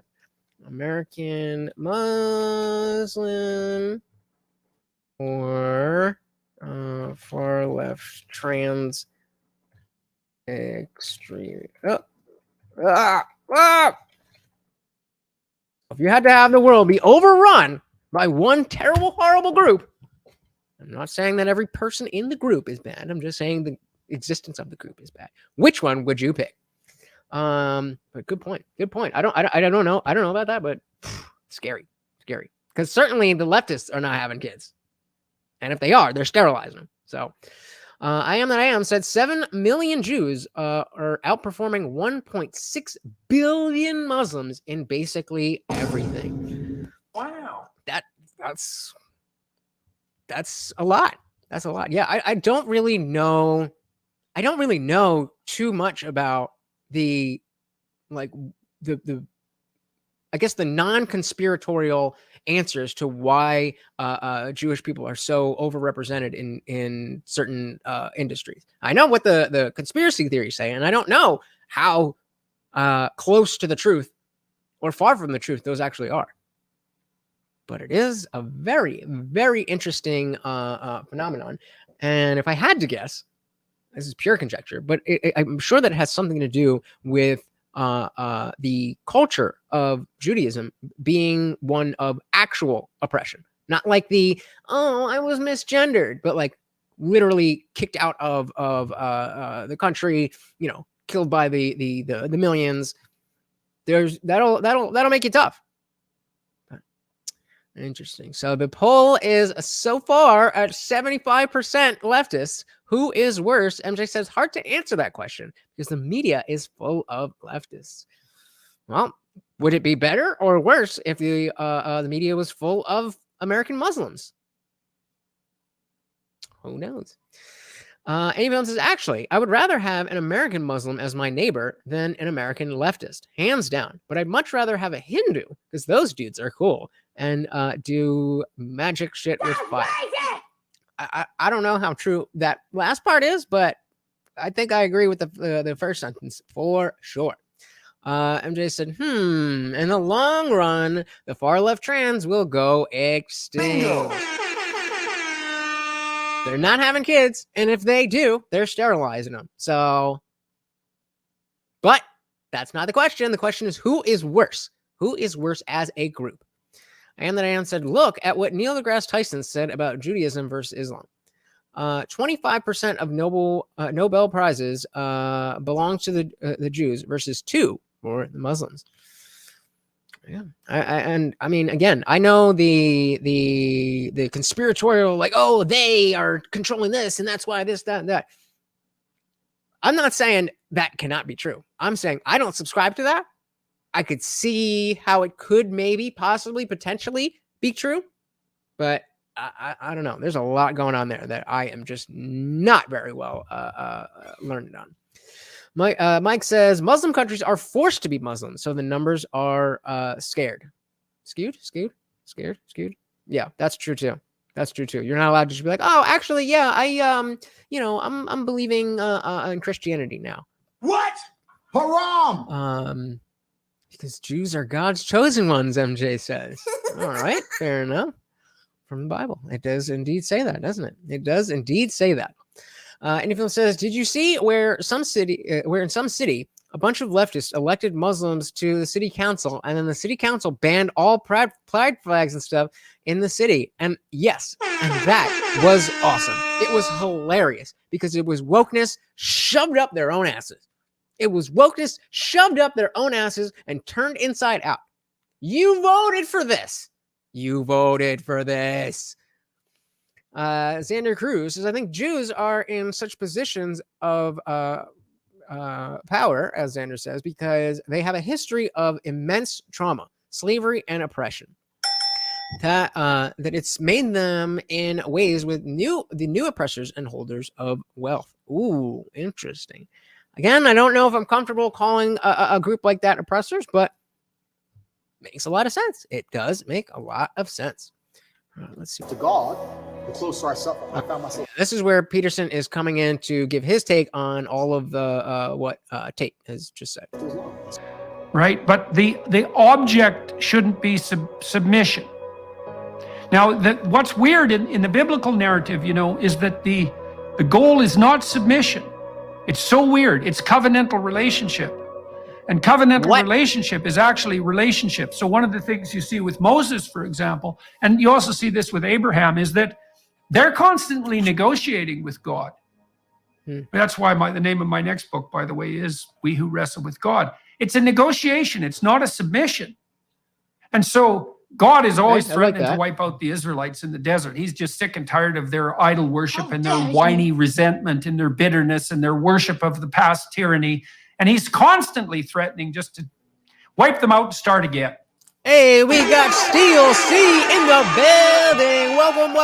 Welcome to the party. Said Muslims are very good people. Muslims get a bad rep because of the extremists. Very true. Welcome, welcome, welcome to the party, COC. Glad to have you. We also got Splits in the building. What is good? What is good? I am that I am. So they are not oppressors. They just won't take crap from no one. Fair enough. Fair enough. They lost over a third of their population in World War II. Yeah. That's and Abraham did play hardball negotiations. Fair enough. Yeah. I mean, a lot of this stuff has you can't say the same for Christians. And that's why it's not as simple as just being like, oh, they're bad and we're good, or they're bad and they're better. And it's not that simple.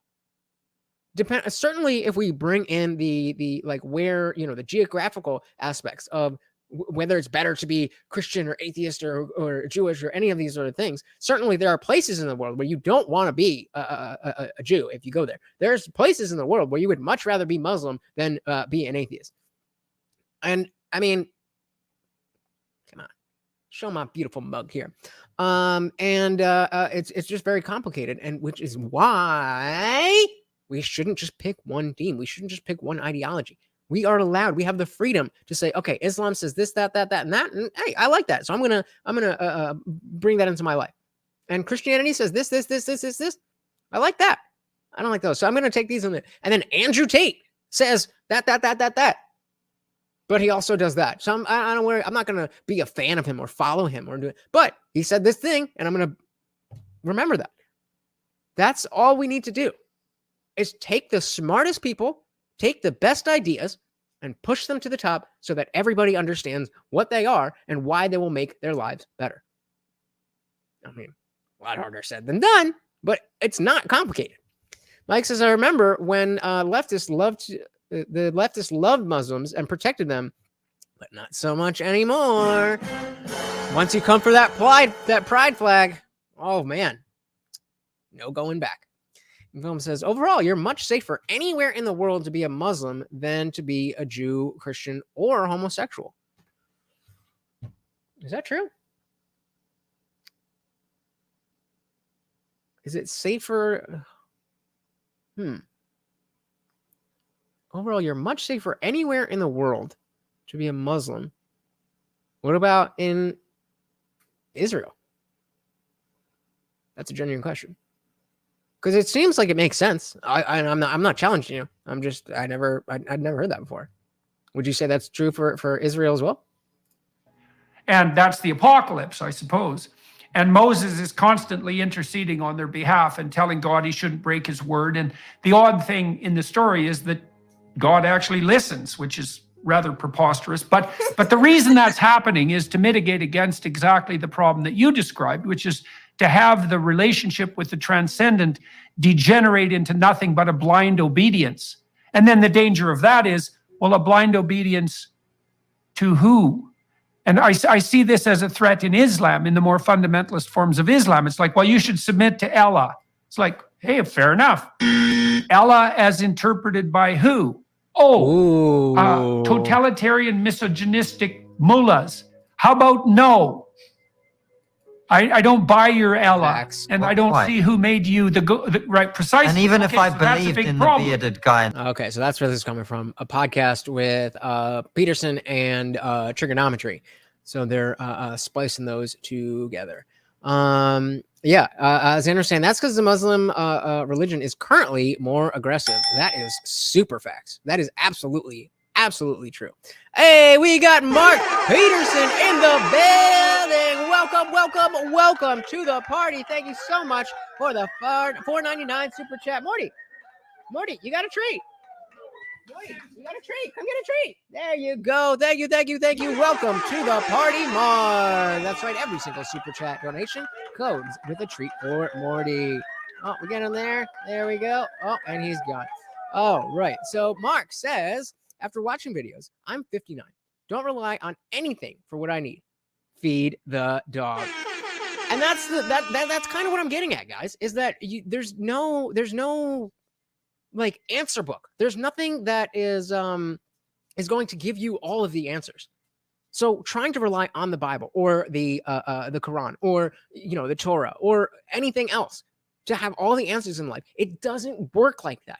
It doesn't work like that. And I know how easy it is to fall into that and feel like everything's taken care of. I'm checking off the boxes. I'm doing what I'm supposed to do. So God's gonna, keep up his end of the bargain. Maybe. Do you actually have any real reason to believe that? Does it matter if you just behave that way anyway? Why do we have to have the belief part? If you were God, would you not want people to behave in a certain way more than like love me? That sounds like something we would hear on It's Complicated. One of these girls like, well, I only care about me. That's your God? That's your God? What? Thank you again, Mark Peterson. Steel C says the reason Israel and the USA have the relationship they do has nothing to do with them being God's people. This is not a conversation for YouTube, but has nothing to do with God.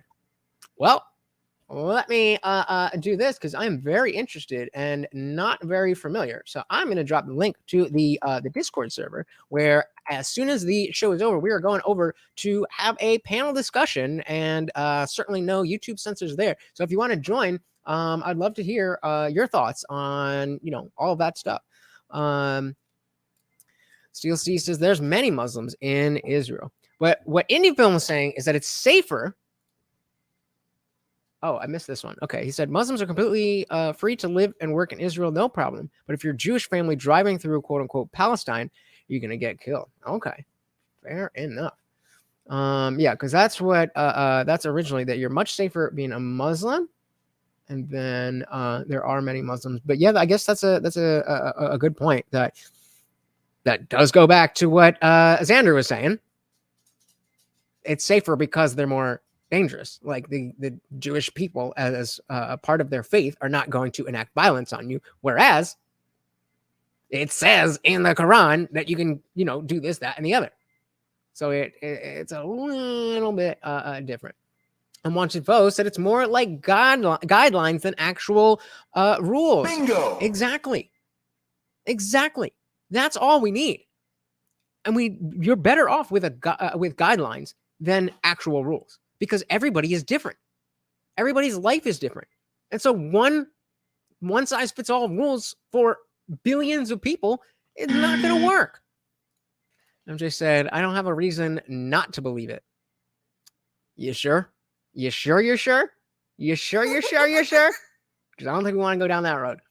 Any Film said, send Dylan Mulvaney to Iran and see what happens. Oh man, that would not be pretty. That would not be pretty. As much disdain as I have for Dylan Mulvaney, I would not want that person sent to Iran. That's yikes. Xander Cruz said, to respond to the comment you just made about the arrogance and aggression of the biblical God, I've researched theories that suggest the God they worship is the narc adversary in disguise, and I think that makes perfect sense. I'm not familiar with the narc adversary. If you could explain a little bit about what that is. Just take a look at some of the Vatican architecture. It's like they're rubbing it in our faces. Think about it. They've convinced billions of people to wear the torture device of their savior. Yeah, right. The crucifix. So, can you explain a little bit what narc adversary? Oh, Mark! Oh my goodness! Oh my goodness! Thank you so much. Of course, a treat for Morty. Thank you. Mark says it's so sad. Our families have Take two. It's so sad. Our families had it figured out for food. Why isn't Palestine free? I was there in the late 80s. I've seen a lot of changes. It's wrong. I mean, again, not my area of expertise, but because of how many changes there are and how hard it is to get information that's not biased. When it comes to that's why my bread and butter is more of the domestic cultural stuff, because you have to be way more well-read from before the time that I was to understand what's going on there. So again, that's why Steel C, I'd love to have you guys in the after panel. But yeah, very, very, very sad. Very sad. So Xander says narc adversary, aka okay. So let's go back. What does that say? Just mean about arrogance and aggression. The biblical God of research theories that suggest the God they worship is the devil in disguise. Okay, but that just leads me to then why would God allow his religion to be hijacked? I wouldn't. Again, if I was God and the devil came and tried to, I'd be like, no, you ain't doing that, because I'd be God and I'd be omnipotent and I could do anything and everything. Different cultures can call our adversary different things, but it's the same anti-human energy. A God that sends you to burn if you don't worship him does not sound benevolent at all. Definitely not. I believe many religions have been hijacked. I believe all religions have been hijacked, including the transgender ideology. It's just, the people are not, it's not real anymore. It's not real anymore. In the sky, I'm not sure I need a middleman to talk to him. Oh, shout out. It's not coming up on StreamYard, but Indie Film gifted a channel membership. So whoever out there who doesn't have one should be hitting that up. It should be given to you for, shortly. So thank you, Indie Film. Shout out to you, brother. Much appreciated. Very, very much appreciated. All right, let's see. Where were we? Thank you. And misogynistic mullahs. How about no? I don't buy your Ella, and I don't see who made you the right, precisely. And even if I believed in the bearded guy in the sky, I'm not sure I need a middleman to talk to him. Right? Well, that makes you a good Protestant. Well, but look, we could also go down that rabbit hole a little bit, and it's worth it, because I also think this is how we ended up in this postmodern excess liberal conundrum. So Jung talked about Catholicism, as we mentioned. Hey, there we go. Shout out to MJ. Gifted a membership by Indie Film. Thank you.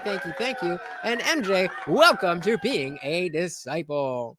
Mark says, natives are right. Worship nature. I love that.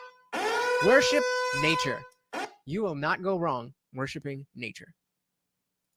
Well said, brother. And then he talked about the utility of and mercy of the confessional and that possibility of atonement.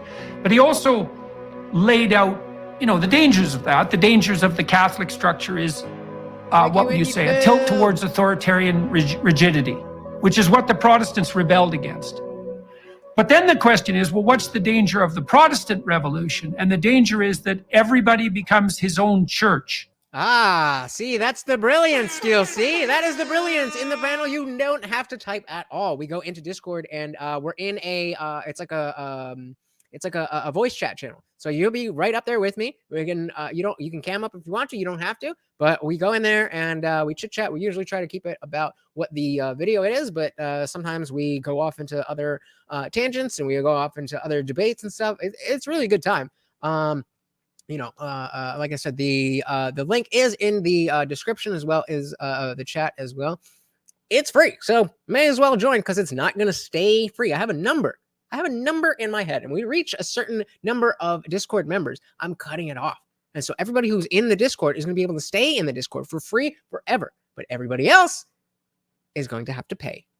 Everybody else is going to have to be a channel member to be a Discord member. So if you would like to check it out, now's the time. Where are we? Xander said, to respond to why wouldn't God intervene if there's a hijack?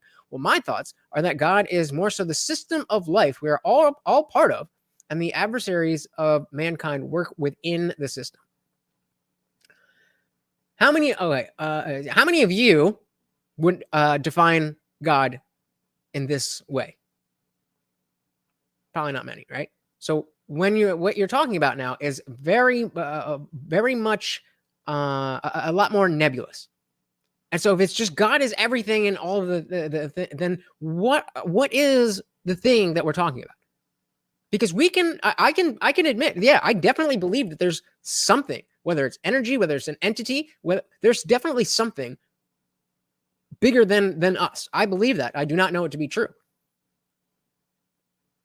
But when you get into now defining that why God wouldn't do this, but you're saying that God is this, that.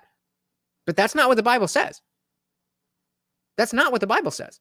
So that is what Tate is talking about when he says that this is the last, Islam is the last real religion. Because this has nothing to do with what the Bible says. You can get there. You can get there by saying, okay, this verse says that, and that verse says that, and therefore. But if you actually just read what is the message of the Bible, it's not this. It is a conscious being sitting there watching you. And all the silly things, like people like to brush off when people say, "Oh, you just think it's like a man in the sky." Like, oh, how dare I? How dare I take the religion for what it actually is, the book that you claim to worship? Just saying. Any film says, quote unquote, Palestine is free. It's just not cool when they're sending rockets into Israel and attacking Israelites. I can agree with that. Not having to know too much. Don't blow people up. Was this? So going back with to respond, God is more so the system of life we're all part of, and the adversaries of mankind work within the system. They do not violate cosmic laws. Even in all religion, it shows that humans must willingly go down the wrong path and can never be dragged. If our world is being run by evil, anti-mankind beings, it is because mankind as a whole has allowed it and consented to it. So there's a lot there. And I'm not saying you're wrong. I'm just saying there's a lot of claims that are made there. And so I would love, again, if you would join the Discord and we could go through point by point by point, because I am desperate. I am desperate to have a better understanding day to day. Ever since I started questioning when I was in 8th or 9th grade, I started having questions, and my whole goal was to get closer to God and to understand my religion better. And that brought me to atheism. And so, I never stopped. I've never stopped trying to get close to God. I've never stopped trying to find God. I've never stopped trying to communicate with God. It just hasn't happened. And so there's a lot of questions around, like, why would now we're talking about, okay, God picked you to be able to hear him and understand him. But despite my desire, my free will to do that, he is hiding from me and won't reveal himself to me. So there's a lot there. And I'm not saying that you are wrong. I'm just saying that's why people like me are not in the position of just accepting that, because there's a lot of questions. It begs the question, a lot of scenarios. Yeah, sometimes. And Mike says we need more trans like Blair White. Yeah, I mean, I worked with a guy at, I haven't said it. I worked with a biological female who transitioned into a man when I was working at Petco. For those of you who don't know, I'm a dog trainer. Now private dog trainer. I'll still work at Petco, but no shade at Petco, but just saying. And the other trainer was trans, and it was just like a dude. It was just the dude that also works at Petco. He didn't come in, waving flags. He didn't try to convince me and everything. We talked about music. We talked about dogs, like just normal people. And so it's people like that guy and people like Blair, who I separate the trans activists from people who happen to have a different gender identity. And shout out to Steel Steve for joining the Discord. Very excited to hear from you, brother. Mark says, our lives are controlled by byproducts. Look up fluoride. Facts. It's in the water. Xander says, I love your hunger for cosmic truth. Thank you, brother. Thank you. I mean, it is not, most people don't believe that it's there. They believe that if I had the desire that strongly, then I would be a Christian. And I thought the same thing. That's why I went down this road. But unfortunately, that's not how it played out. Xander says, I'm not alone out here. I question everything as well. So I get it. There you go. You are definitely not alone. You are definitely not alone. And that's part of the part of the stuff in religion that I don't love, that it is made to make you feel isolated if you don't just go along with it. as if skepticism in any other area of life is a bad thing. As if blind faith is a good thing in any other area of life. Why is religion different? Why is religion different? It does not make sense. And I mean, maybe you guys have an answer, but for the years and years and years that I've been searching, nobody has been able to give him one. Oh my goodness!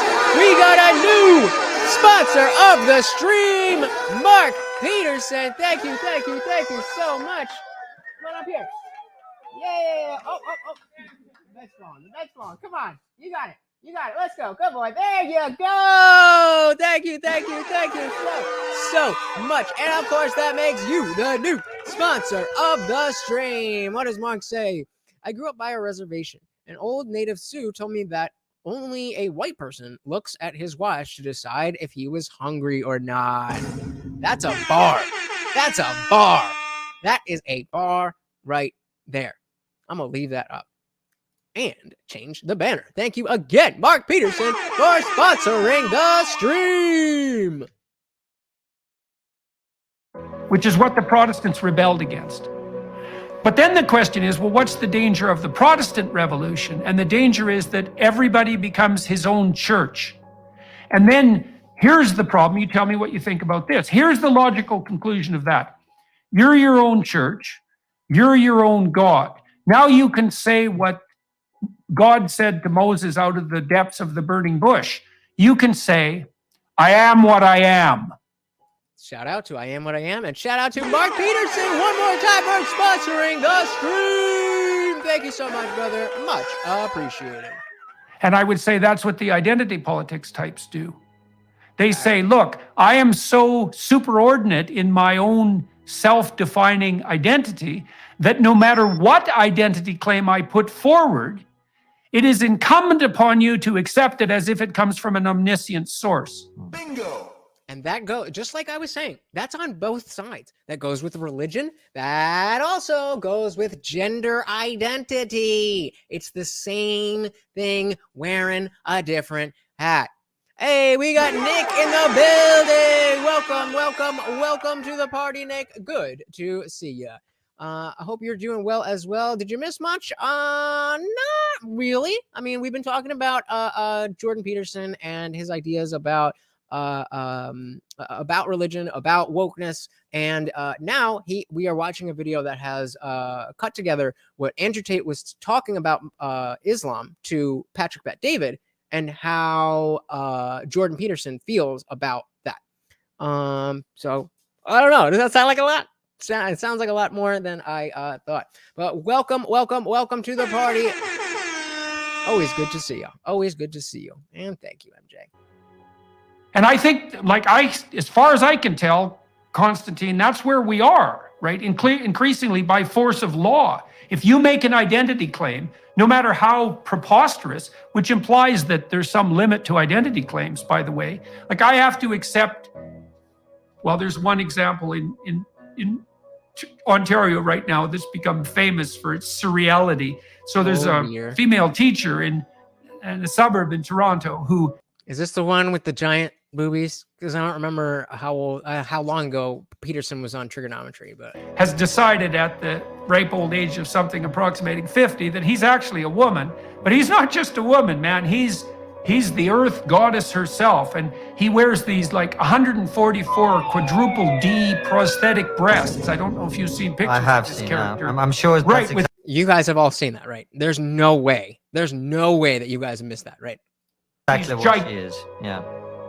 So while we have a moment here, I close the poll. Who is worse, the far left trans extremist or the American Muslim? And I am happy to say that I agree with 77% of you.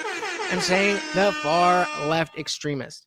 And again, that's overly simplistic, and it doesn't, there's no answer. There's no right or wrong answer. And that's too simple of a question to actually mean anything. But again, you guys understand now that I kind of just do these as a poke and prod and just get you thinking. And what you guys have been saying about, the possibility of, violence and aggression and stuff like that in Islam is not about the Muslim. And I think that's an important distinction. When it comes to the trans stuff, we separate the activist and the person just living their life. When it comes to religion in general, I find it very important to differentiate between the ideology, the tenets of the religion, and those who follow it. I can say I hate Islam and say I hate zero Muslims. I can say I hate trans ideology and I hate zero trans people. It's a little bit nuanced, but that's how we should. That's how we should approach new ideas that we do or don't like. If we don't like them, we can hate the idea. We don't have to hate the people who follow them. And if someone says, I'm not going to cede the language that somebody can transition into a different sex, they can cosplay as a different sex. Yes. I mean, again, I agree, but does that make you hate the people who cosplay as a different sex? Because it doesn't for me. I mean, I think you're weird, but that's about it. As long as you're staying away from children, go be weird. Be as weird as you want to be. Yeah, well, exactly. She's an embodiment of that primordial So Jordan, earth god. am I hearing you correctly? But if I look at what you're saying, then are you suggesting that we need God to agree on truth? Oh, please say no. I'm saying is that spirit which would enable us to agree on truth is, for all intents and purposes, equivalent to God and necessarily so. That was a squirrely answer. I got to listen to that again. Because the question was, are you saying we need God in order to, what was the question? In order to... Correct. Exactly. Look at what you're saying then. Are you suggesting that we need God to agree on truth? To agree on truth. We need God. Do we need God to agree on truth? And this is the answer. I'm saying is that spirit which would enable us to agree on truth is, for all intents and purposes, equivalent to God and necessarily so. So this is what this is why I initially asked whether you think he's a good Christian or not. And I wasn't thinking about whether or not he is a good Christian. I was thinking about his rhetoric, his language, how he makes you guys feel about his Christianity. And so it sounds to me like he desperately wants to answer that question with a yes. But he understands that there are people like me who will listen to him if he doesn't shove everything into the box of, well, just read the Bible. I don't know if you guys ever saw there's a pretty popular debate between Bill Nye the Science Guy and Ken Ham, the guy who did the Ark Museum, the Noah's Ark Museum. And it got to the point where, Bill Nye was asking questions about, geographical history and, like the ice things that they have at the Arctic and stuff like that. I'm like, well, I have the answer for you, Bill. It's called the Bible. And it's like, all right, well, and then it's something else. Like, well, I have the answer for you, Bill. It's called the Bible. It's like, bro. Shut up! I mean, and Peterson seems to see and understand that he can believe that without having to say, yes, we have to believe in God. He's saying we have to tap into that which is what we're talking about. And even though that is more confusing, we need to have these conversations in a more confusing way to be more accurate and then simplify them.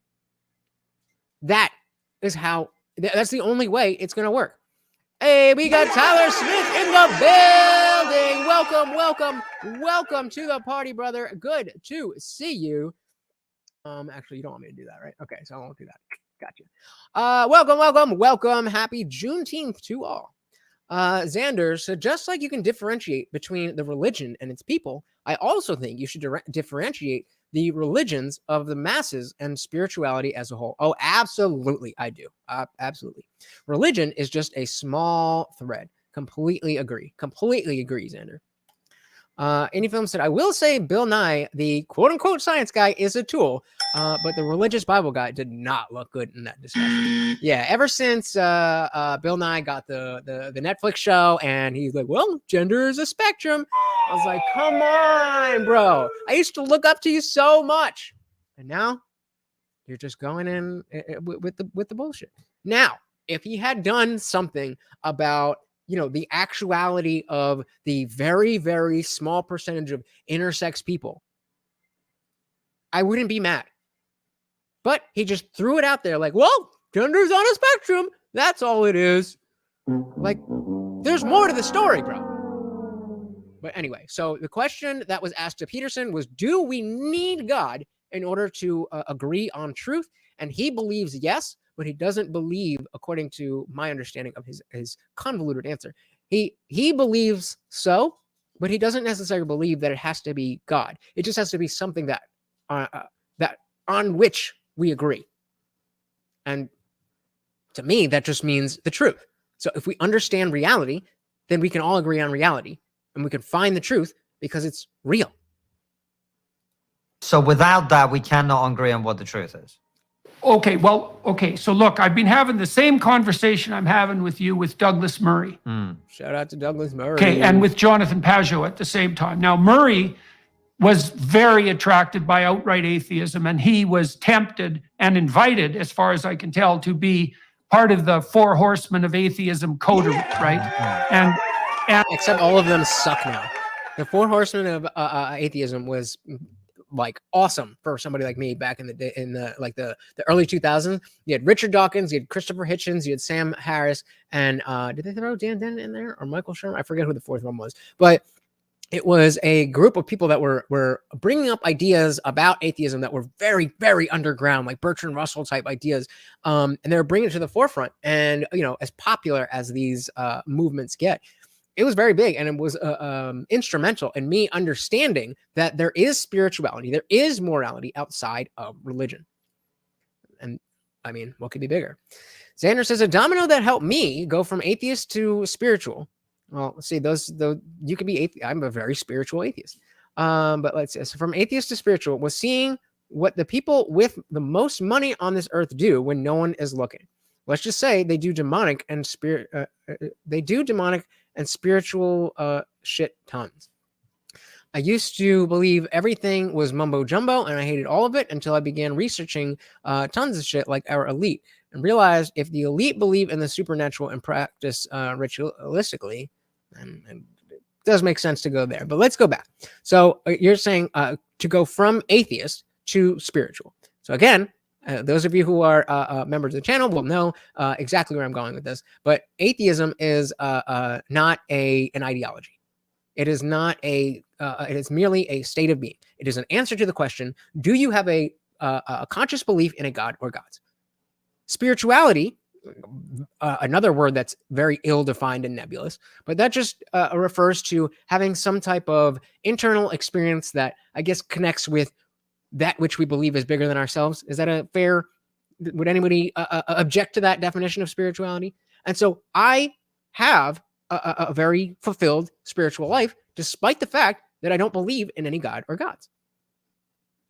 And so unless you believe in a specific god or gods, then you still are an atheist. You just are an atheist who's more spiritual. The same thing, like it's like saying I went from an atheist to hungry. Like, wait, I haven't eaten all day. I'm atheist and hungry. They're not mutually exclusive. Indie films, I think, indie film said, I think atheism could be categorized as a religion in many ways. List the ways, my friend, list the ways, and I will show you how you are wrong. Because again, how is a religion just, no, I don't believe that? That's not a religion. A religion has tenets. A religion has values. A religion has morals. Is there also a religion around, can you categorize not believing in leprechauns as a religion? Can you categorize not believing in unicorns as a religion? Can you categorize not believing in people who can transform from their biological sex to the other sex as a religion? Now, what's the difference? What's the difference? One of those has tenets. One of those has beliefs. And one of those has ideology. Not believing that leprechauns exist is not the same thing as being part of the LGBT movement. Can we at least agree on that? So Xander's saying, if the elite believe in supernatural and practice it ritually, then it's for a reason and deserves a deeper eye than just, oh, they cry. I guess I'm an atheist who's more spiritual. There we go. There we go. Warming up, normalizing the word atheist and atheism every single day. Shout out to you. Shout out to you. Beautiful. Any film says, I think atheists preach their feelings and beliefs as strongly as any member of a religious group. Right, but that's a human thing. People preach their beliefs because of because they are human, not because of the religion. And even if that were the case, then a lot of atheists believe you can transform into a man if you were born a woman. That has nothing to do with atheism. Again, what part of people who don't believe that the earth is flat, even that has more dogmatic thinking than being an atheist? And this is why it's frustrating, because it's not anything. It's just answering a question. It's just answering a question. Can it turn into that when you have a lack of spirituality? Absolutely. Absolutely. That is my problem with the fact that we don't have the American structure of morality, because religion is fake, as many of us in America and around the world have understood. It is fake, or at least we don't have the reasons to believe it, but we all think different things about other stuff. So just because you don't believe a claim doesn't mean that's a religion. This is semantic obfuscation, guys. I'm sorry, but this right here is semantic obfuscation. That is not what a religious group is. That is not what the word religious means. That's not what religion means. That is not what these words mean. So if what you mean is many atheists happen to fall into this pattern of behavior, sure, I agree with you. But happening to fall into a pattern of behavior in and of itself is not a religion. And especially if there are many atheists like me and Mike who are out here who don't do that, then either we're not atheists or it's not a religion. So which is it? Do you think me and Mike are lying or wrong about our belief in God? Or can we agree that not believing a thing doesn't constitute a religion? Oh, God. All right. Let me take a deep breath and a sip before I get into what Kelly has to say. All right. Kelly Green said atheists are awesome. Oh, okay. There we go. Yeah. Because you're all potential converts. I think the same way about all you Christians. As long as they're open-minded like the Indian Jesus. Yeah, but I mean, it used to be. It used to be. Again, early 2000s talking. It used to be that the people who were atheists were the open-minded ones, because the religious religion was the default. So in order to accept the religion or reject the religion, you had to really think about it. Which again, in the same, we talk about it with religion today in terms of, do people actually believe this, that, the other? And we talk about it in terms of the dogmatic thinking of the leftists as well. We just need to stop thinking dogmatically and start thinking skeptically. Then we will be right about everything. And as soon as you're wrong, somebody else will be like, hey, I have the right answer for you. Infilm says, I completely agree that we need a religion of American values. No.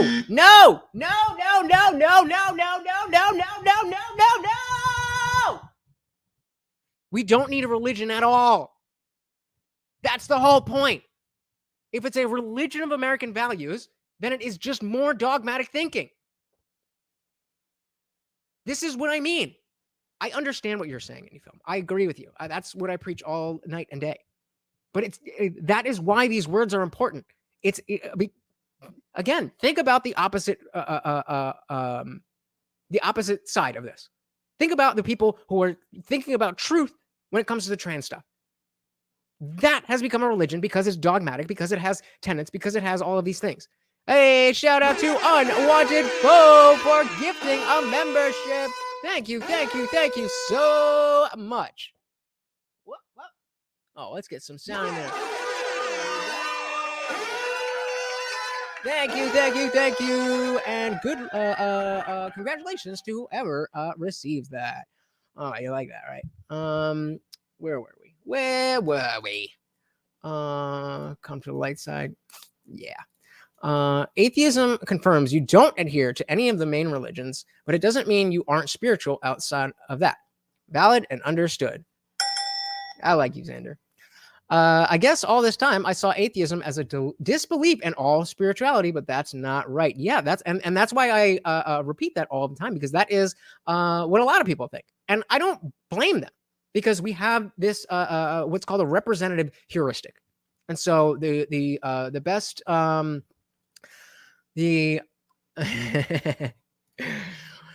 it get any darker? Can it get any darker?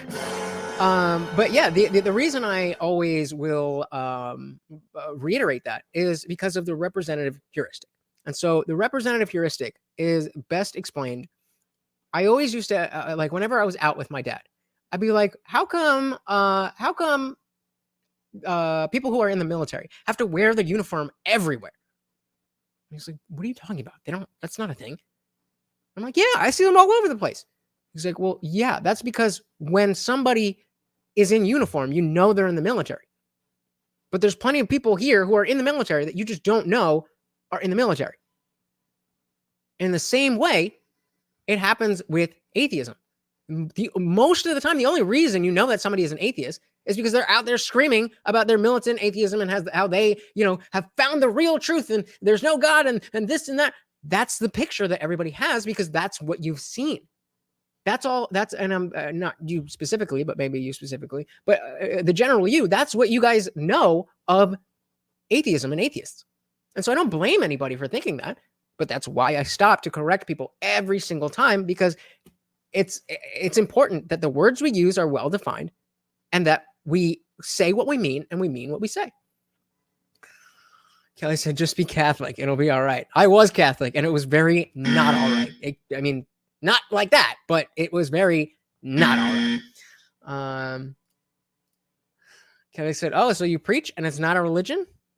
Yes. I could preach how much I love dogs. Would that be a religion?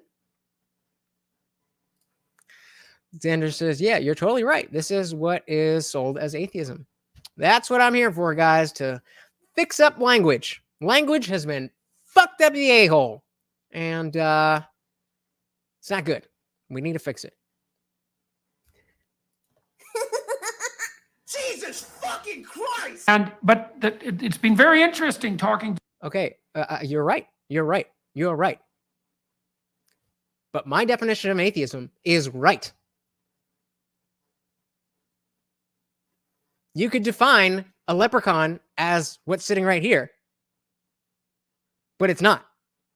So other atheists think that being an atheist means that you have to think this, that, or the other, and you have to act this way, but that's great. They can think that because it's not part of any religion to do or not do that. See, the choice is what makes it not the religion. If I'm allowed to do not what they're doing, then I can't be part of their religion. So again, it comes back to either you think I'm not an atheist or you believe that atheism is not a religion. Both of those things cannot be true at the same time. Yup.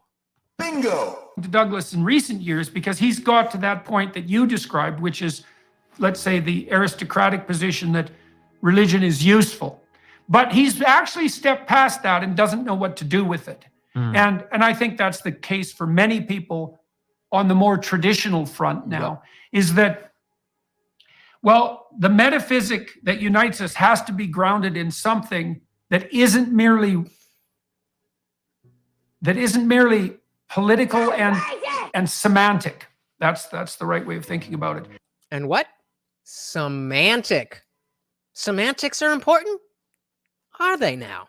There has to be something transcendental about it, akin to that experience you had. Of connection to all humanity, yes. Okay, now look, Sam Harris thinks the same thing, which is why he's off in meditative space half the time, right? Yep. One of my, I mean, again, Sam Harris says, as soon as Trump entered the political sphere, Sam Harris's brain exploded, and I now think he is one of the craziest people walking the earth who has a platform. But before that, he wrote a book called "Waking Up: A Guide to Spirituality Without Religion."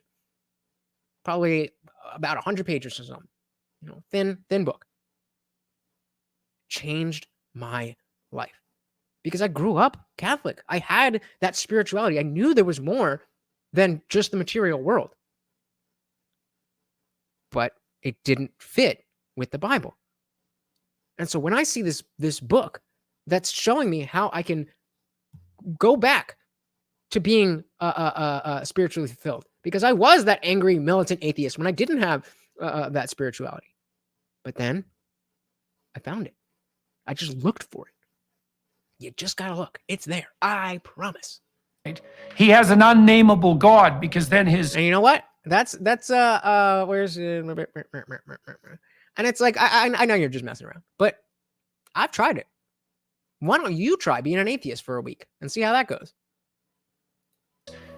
His semantic brain can't tear it to shreds. He understands that it's necessary to dip into the realm of the transcendent sporadically in order to renew yourself. You know, and he'll say, well, that's not religious. It's like, well, it's not totalitarian and it's not systematic. That doesn't mean it's not religious. And then Harris, of course, his... I thought I was going to say something else. ...approach falls prey to the same problem as a kind of abstract Buddhism, which is, yeah, well, that's all well and good on the transcendental front, but how do you make that how do you make that manifest in life, and how do you unite other people in that ethos? I don't know, Jordan Peterson, but as long as you're saying Christianity is the only way to do it and God is the only way to do it, how the fuck are we ever going to figure it out? I don't. That's a great question. That's a fantastic question. That is maybe the most important question of humanity. But how the fuck are we supposed to figure it out if you gatekeep it behind religion? We can't. We can't, bro. You can't. Hairy and it's not systematic. Listen again. How are we supposed? He's asking a question. He's asking for something to be done before we've given the circumstances for that to be possible. Doesn't mean it's not religious. And then Harris, of course, his approach falls prey to the same problem as a kind of abstract Buddhism, which is, yeah, well, that's all well and good on the transcendental front, but how do you make that how do you make that manifest in life, and how do you unite other people in that ethos? Again, that is the goal. That is the goal. To unite people in that ethos. But again, we cannot do it as long as you are strong-arming everybody to either say, you're good if you have a religion, and you're bad if you don't. And that's only barely simplified. Xander said, is Jordan Peterson this religious? I thought he was more down the middle on that. I knew he was a Christian, but I mean, this seems like a sermon at church. So I don't know, because he speaks about religion and the Bible a lot. But in the same way, when the question of do we need God to be able to agree on the truth, the way that he kind of talked around him saying, yes, we do, is saying that, well, kind of, but it doesn't need to be the God that people think of as the bearded man in the sky. So whatever that is, we do need that. But we can't figure out what that is as long as you're calling it God, because everybody has a different meaning of God. You know, I always say to you Christians who go to church every Sunday morning, right? This Sunday, along with asking who would they rather have dinner with, a transgender person or an atheist, and you know nothing else about them. Ask them, sit, and when it's time to do the peace offering, you just look to the person to your left and just say, how would you define God? They will give you an answer that does not match your own definition. Then you can look over to your right and you can ask the same question, and you're going to get a third answer. You're going to get a third answer, because these are meaningless words. These are meaningless, nebulous words that don't actually have any meaning. And so he's right that we don't have the pathway to unite in this ethos, but we will never be able to if religion doesn't move out of the way. So I guess I haven't seen so much of his religious pushing videos. Yeah, and again, I mean, I don't know. It's so much. I am very much. Is that a thing? I would rather people speak about religion in the way that Peterson is here, where he's presenting his, his ideas, and they do come from the Bible. They do come from his belief in his faith, but he's not really saying that you have to believe it. He's not really pushing it on you. Nick says, thank you, bro. No problem. You show me that other people do think similar to myself. Absolutely, brother. You are not alone. I tend to agree on morals with religious people. It's hard not to, right? If you're a good person, I'll find it easy to like you. Simple, right? It's simple. Exactly, Nick. Unwanted post said some cosmic truth or some cosmic force. Yeah, one, the other, both, either, I don't know. But neither do you. And we're not going to be able to figure it out. And in that, the truth of that is how we unite among any ethos. But again, we cannot do that if all of the energy and intellect going into morality is centered on religion. And that's a practical problem, and you need intermediary structures to do that. I'll be called an intermediate structure for that. You know what I mean? I am that I am said only my view is correct. Everyone else is wrong. Bingo. Welcome. I mean, that is the American moral structure right now. That is the American moral structure right now. And that's what needs to change. Spot on, brother. But that's why I think religion is useful for uniting most people, because my experience is they need it. I have many people in my life and in my family who cannot process their fear of death without religion. They just can't deal with it. And so and again, that's why I don't want to take religion away from anybody. All I want is to create the space for new secular moral people to exist. That's it.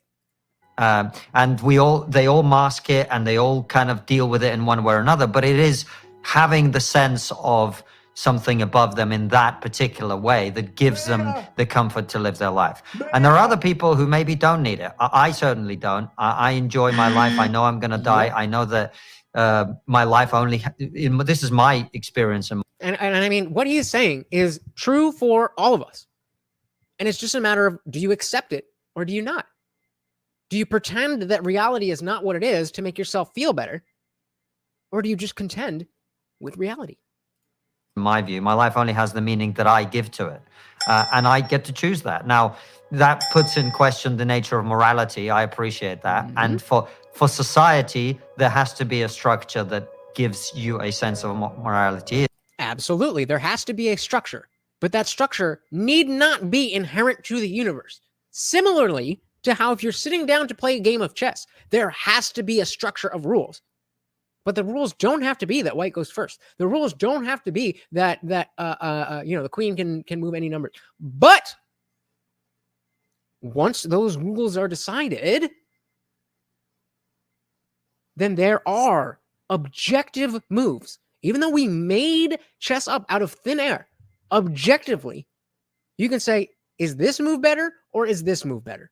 And there will be an objective right answer. So we don't need to have the universe be endowed with inherent morality.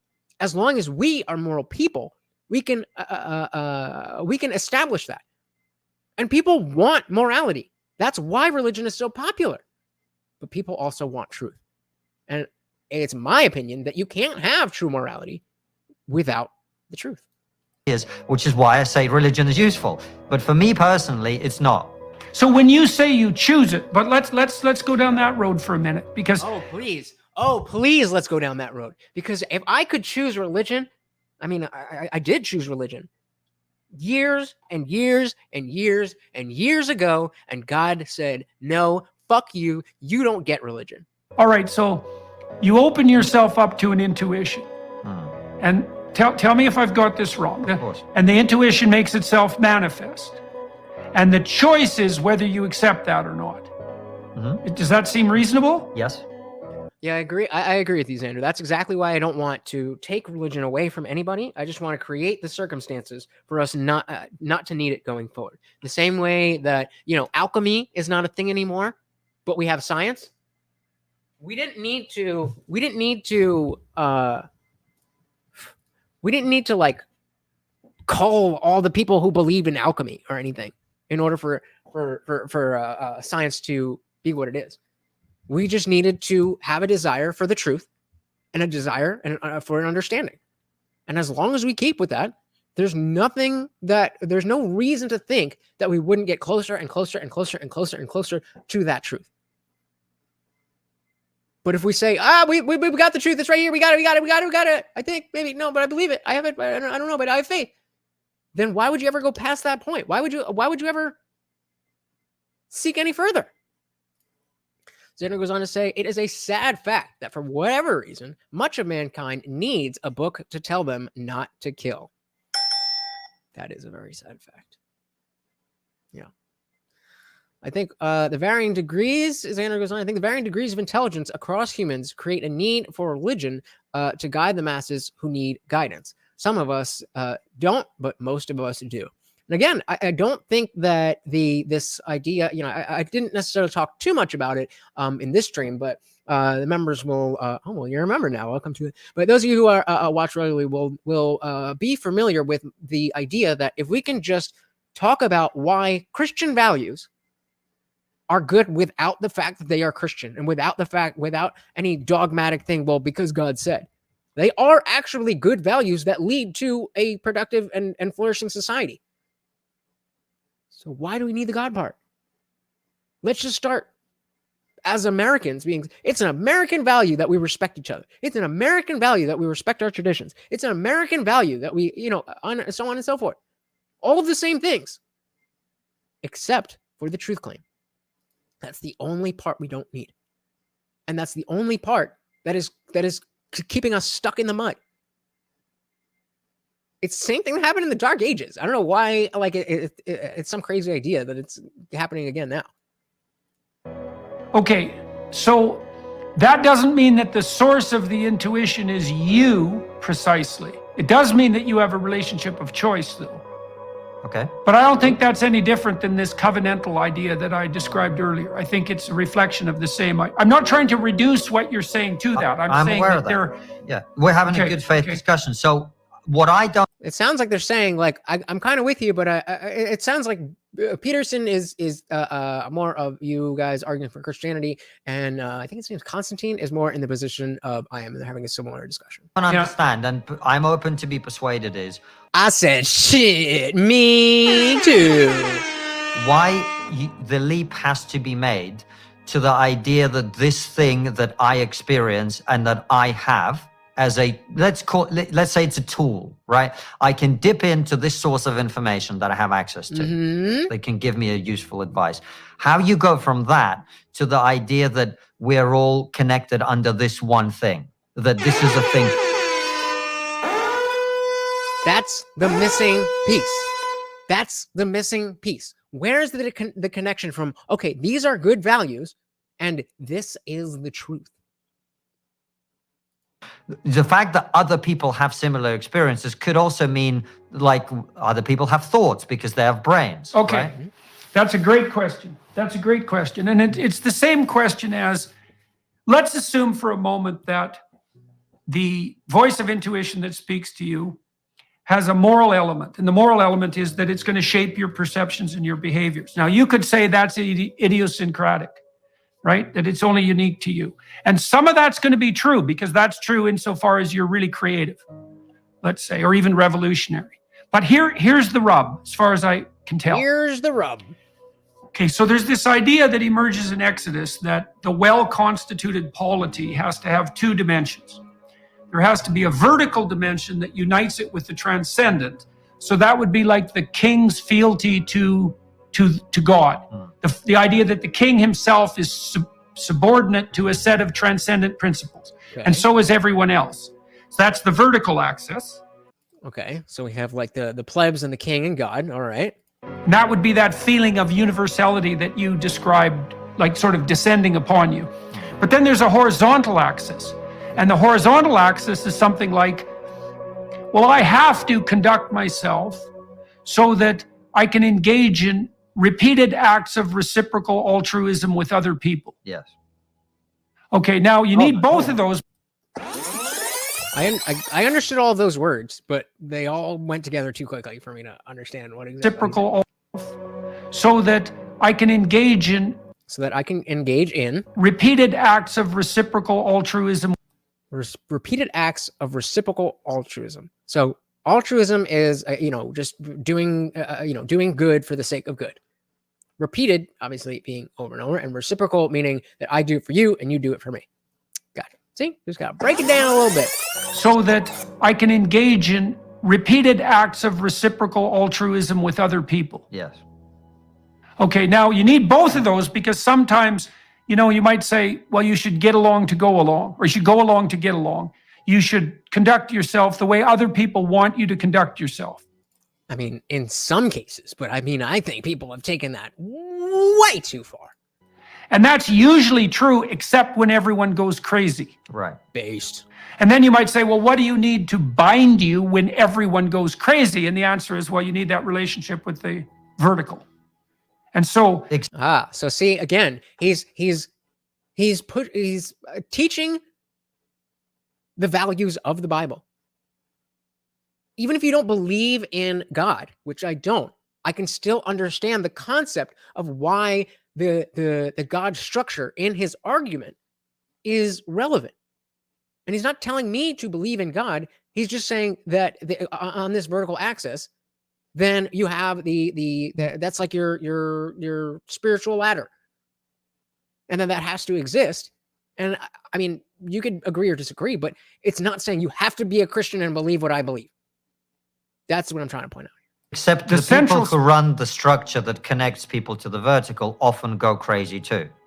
I absolutely, that's a big problem. But that's why it's a mistake to construe the religious enterprise as something that's only a consequence of tradition. Like, look, in the Jewish writings, you've got two sources of the religious enterprise.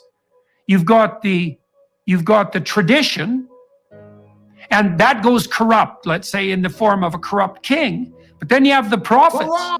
And the prophets are those who stand up and say to the corrupt king, there's a divine order against which you're transgressing.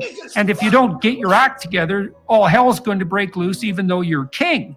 Now, your question might be, well, because I'm trying to recontextualize that into something that would be more relevant to us. Because we don't really have the closest thing we have to kings in just modern society would be, I guess, like influencers. And you need to have that. You need to be a part of. Let's see here. Let's see. We got a couple comments here. Nick says, even in religions, morals are subjective and they change throughout time. But certain things seem obvious to most. Belief in God or not, most of us know that we don't want to hurt others. Exactly.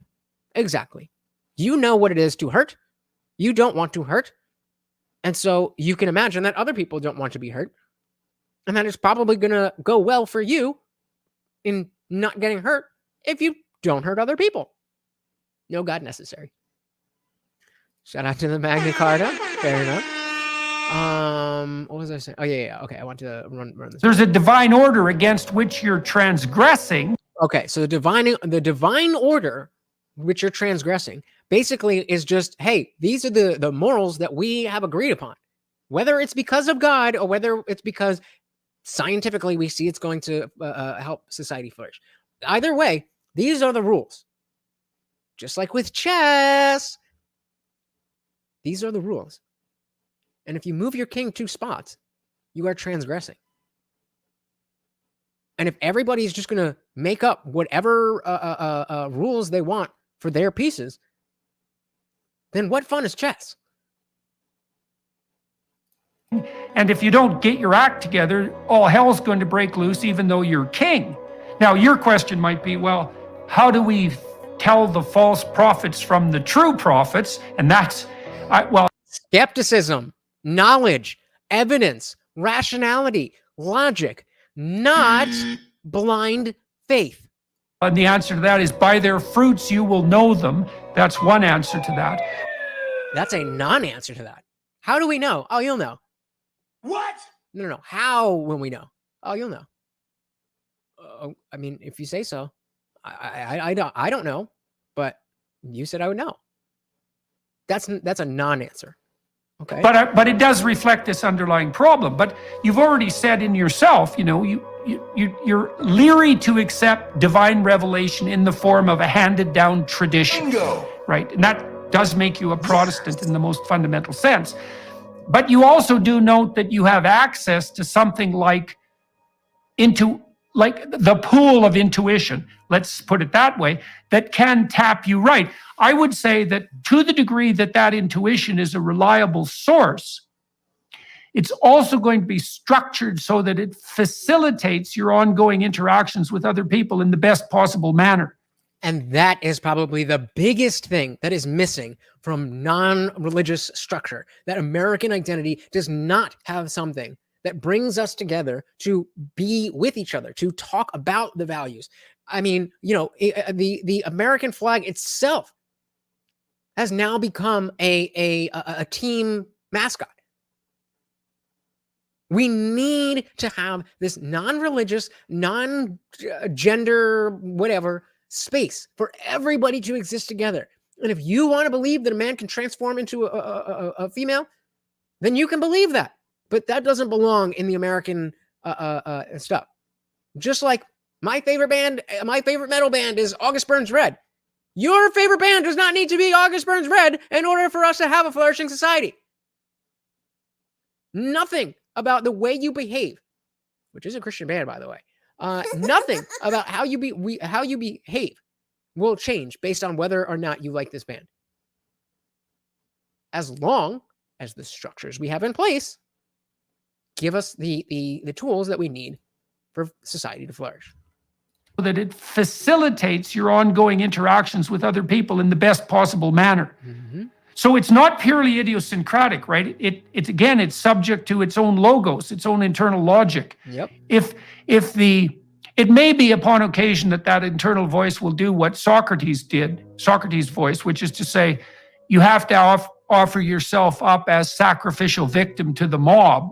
Oh, I thought he was going to go something about the Socratic method, where you need to actually substantiate the things that you're saying instead of just saying, God told me. Xander, so we need to establish societal norms for the goodness of our country without the lefty tiers focusing on their own selfish needs. Simple as that.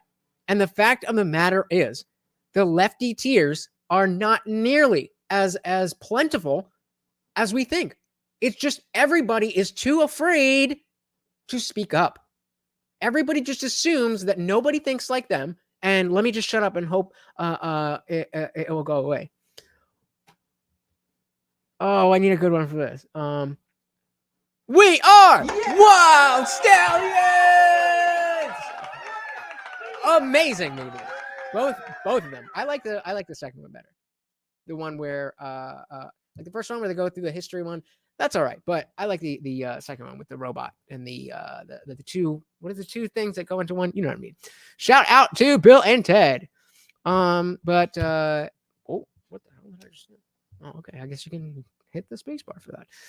We need to yeah, that's the point is that they're the lefties that are crying like this and using their tears in this way. They are a much smaller group than we give them credit for. They just organize well and speak very, very loudly. Nix, is it better to not kill because you fear hell or because you truly believe it is wrong? I don't need to be scared into doing what I feel is right. Yep, and we were talking about when in the beginning of this clip, when Andrew Tate was talking about respect, and the best way to get respect is through fear. Is it though? Is it though? I'm gonna say no. I disagree. I'm with MJ, and we both disagreed on that. Xander said, honestly, it is scary to speak up like you do because the backlash can be insane and it's getting worse. Pretty soon, all of us who see through the trans insanity will be attacked systematically. Yes, we will. So you can either do that alone, or we can come together and show a united front. The people who don't want kids transed is a much larger group than the people who want kids transed. So, I trust me, I do it. I know how scary it is. And, you know, maybe you'd say, I don't have a wife, I don't have any kids, I don't, whatever. But all the more reason you, all of you, need to speak up. If you do have families, if you do have children, to stay quiet while they are mutilating children, I would feel like a failed parent.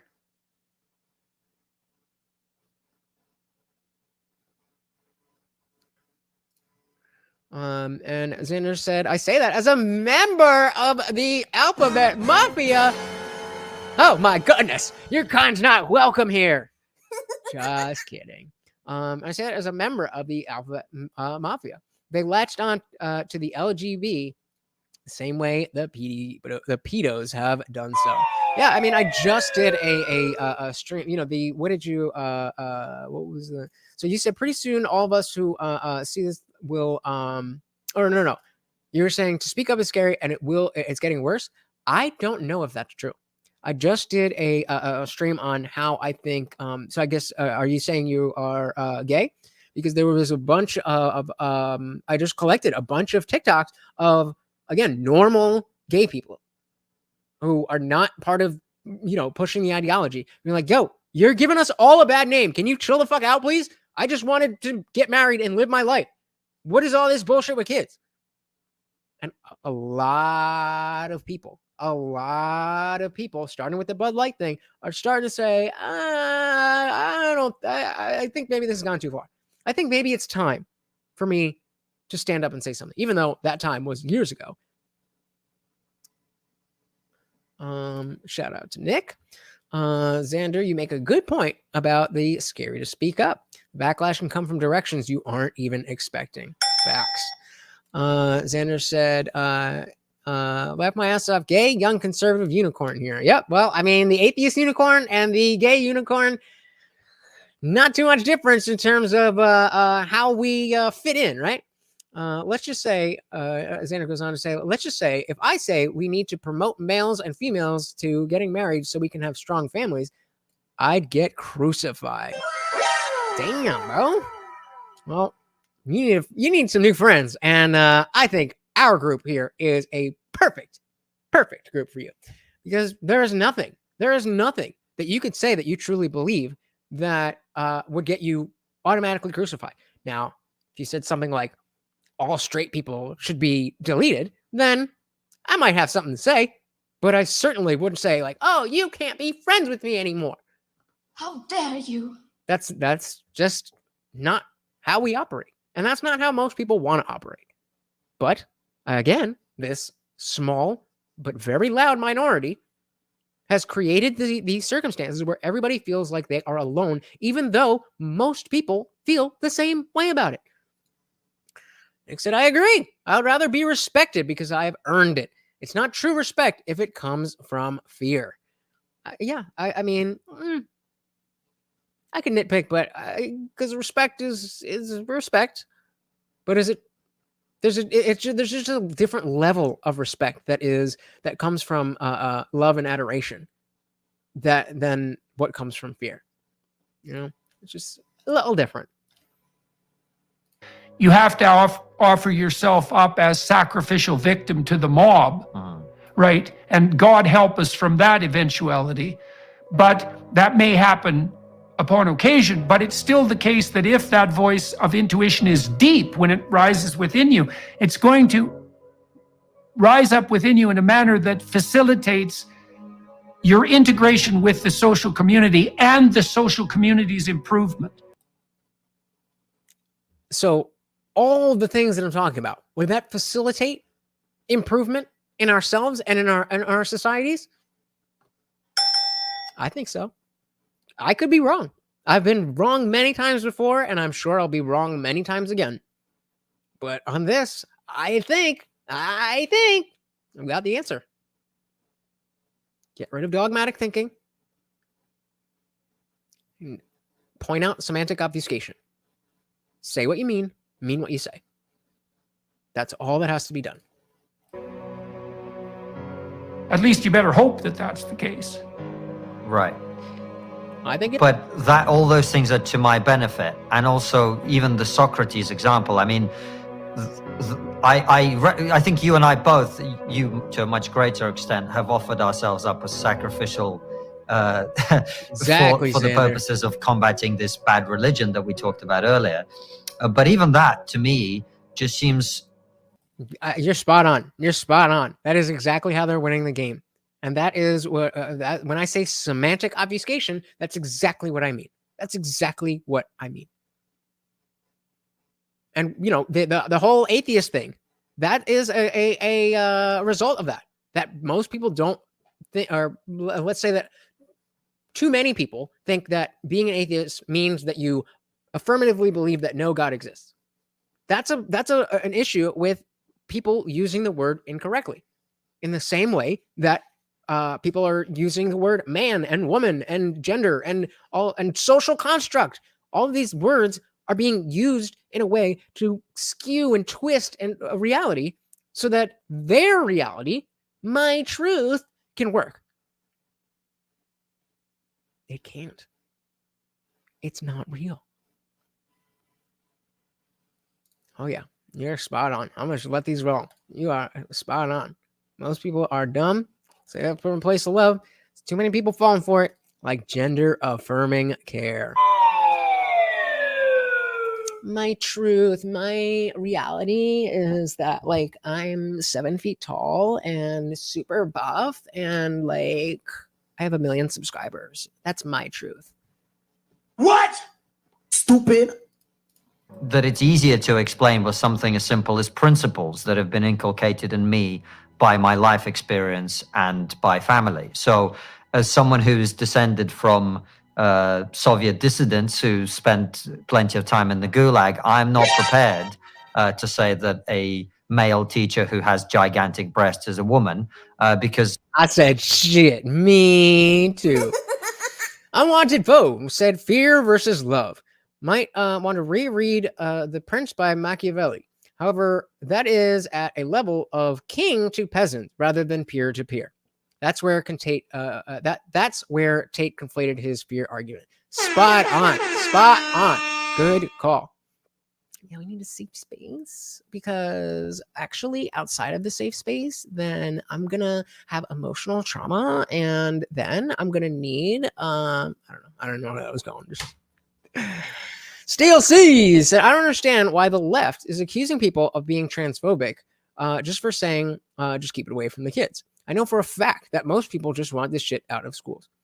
Semantic obfuscation. They want you and everybody else to feel like you are a bad person for wanting to keep this stuff away from children. That you are a bigot, that you are unaccepting. That's not true. You know that that's not true. But if you stay quiet about that and you let the mob, all of them who are willing to give out their opinions because it's the right one, it's the popular one, then they're all going to be, yeah, you're transphobic, you're transphobic, you're transphobic. No. But the truth doesn't change. Or I guess, the truth might change. But reality is what I mean. And so they want you to feel isolated so that their cockamamie ideas can get more and more and more and more popular.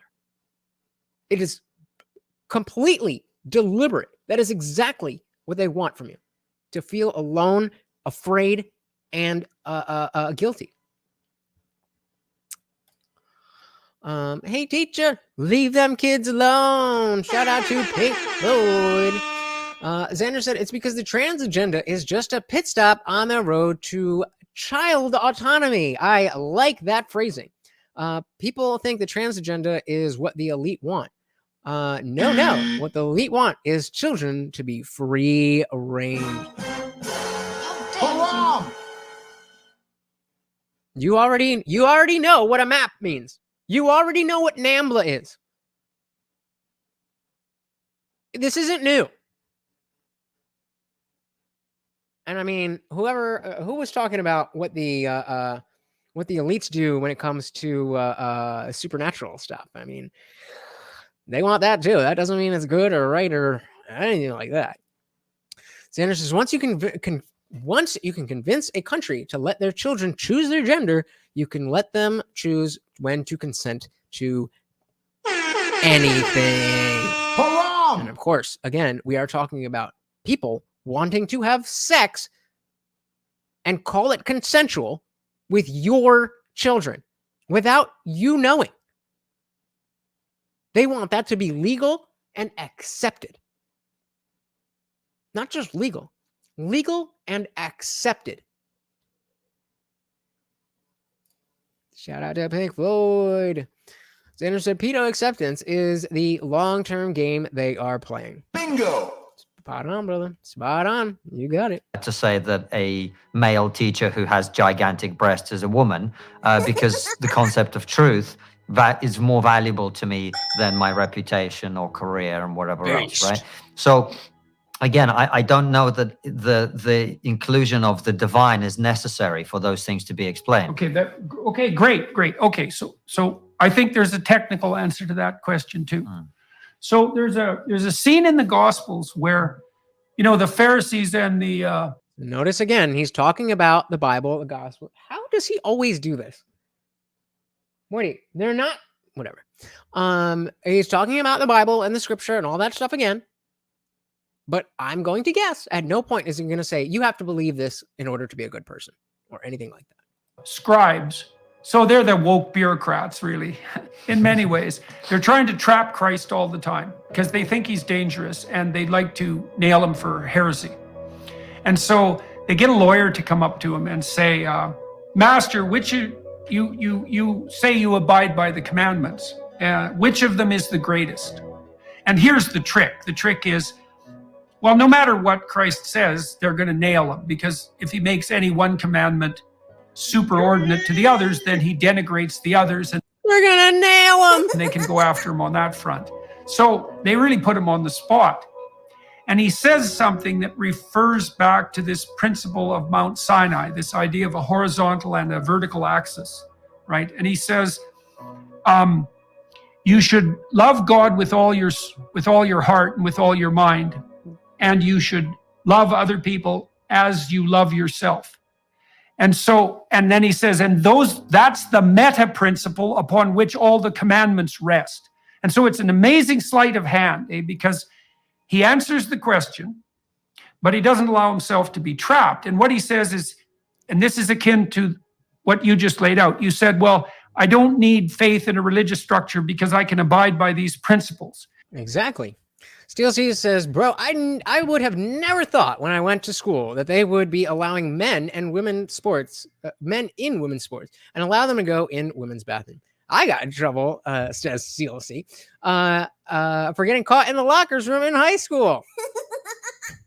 Now it would be, they would have a parade. They would have a literal parade for you now. I mean, times they are a-changing. Nick standing strong said, sorry, I am not going to start calling pedophiles minor attracted people. I would like to call them extinct. I mean, strong words. And so we could think of the principles as your version of the 10 Commandments. Your version? That sounds like my truth.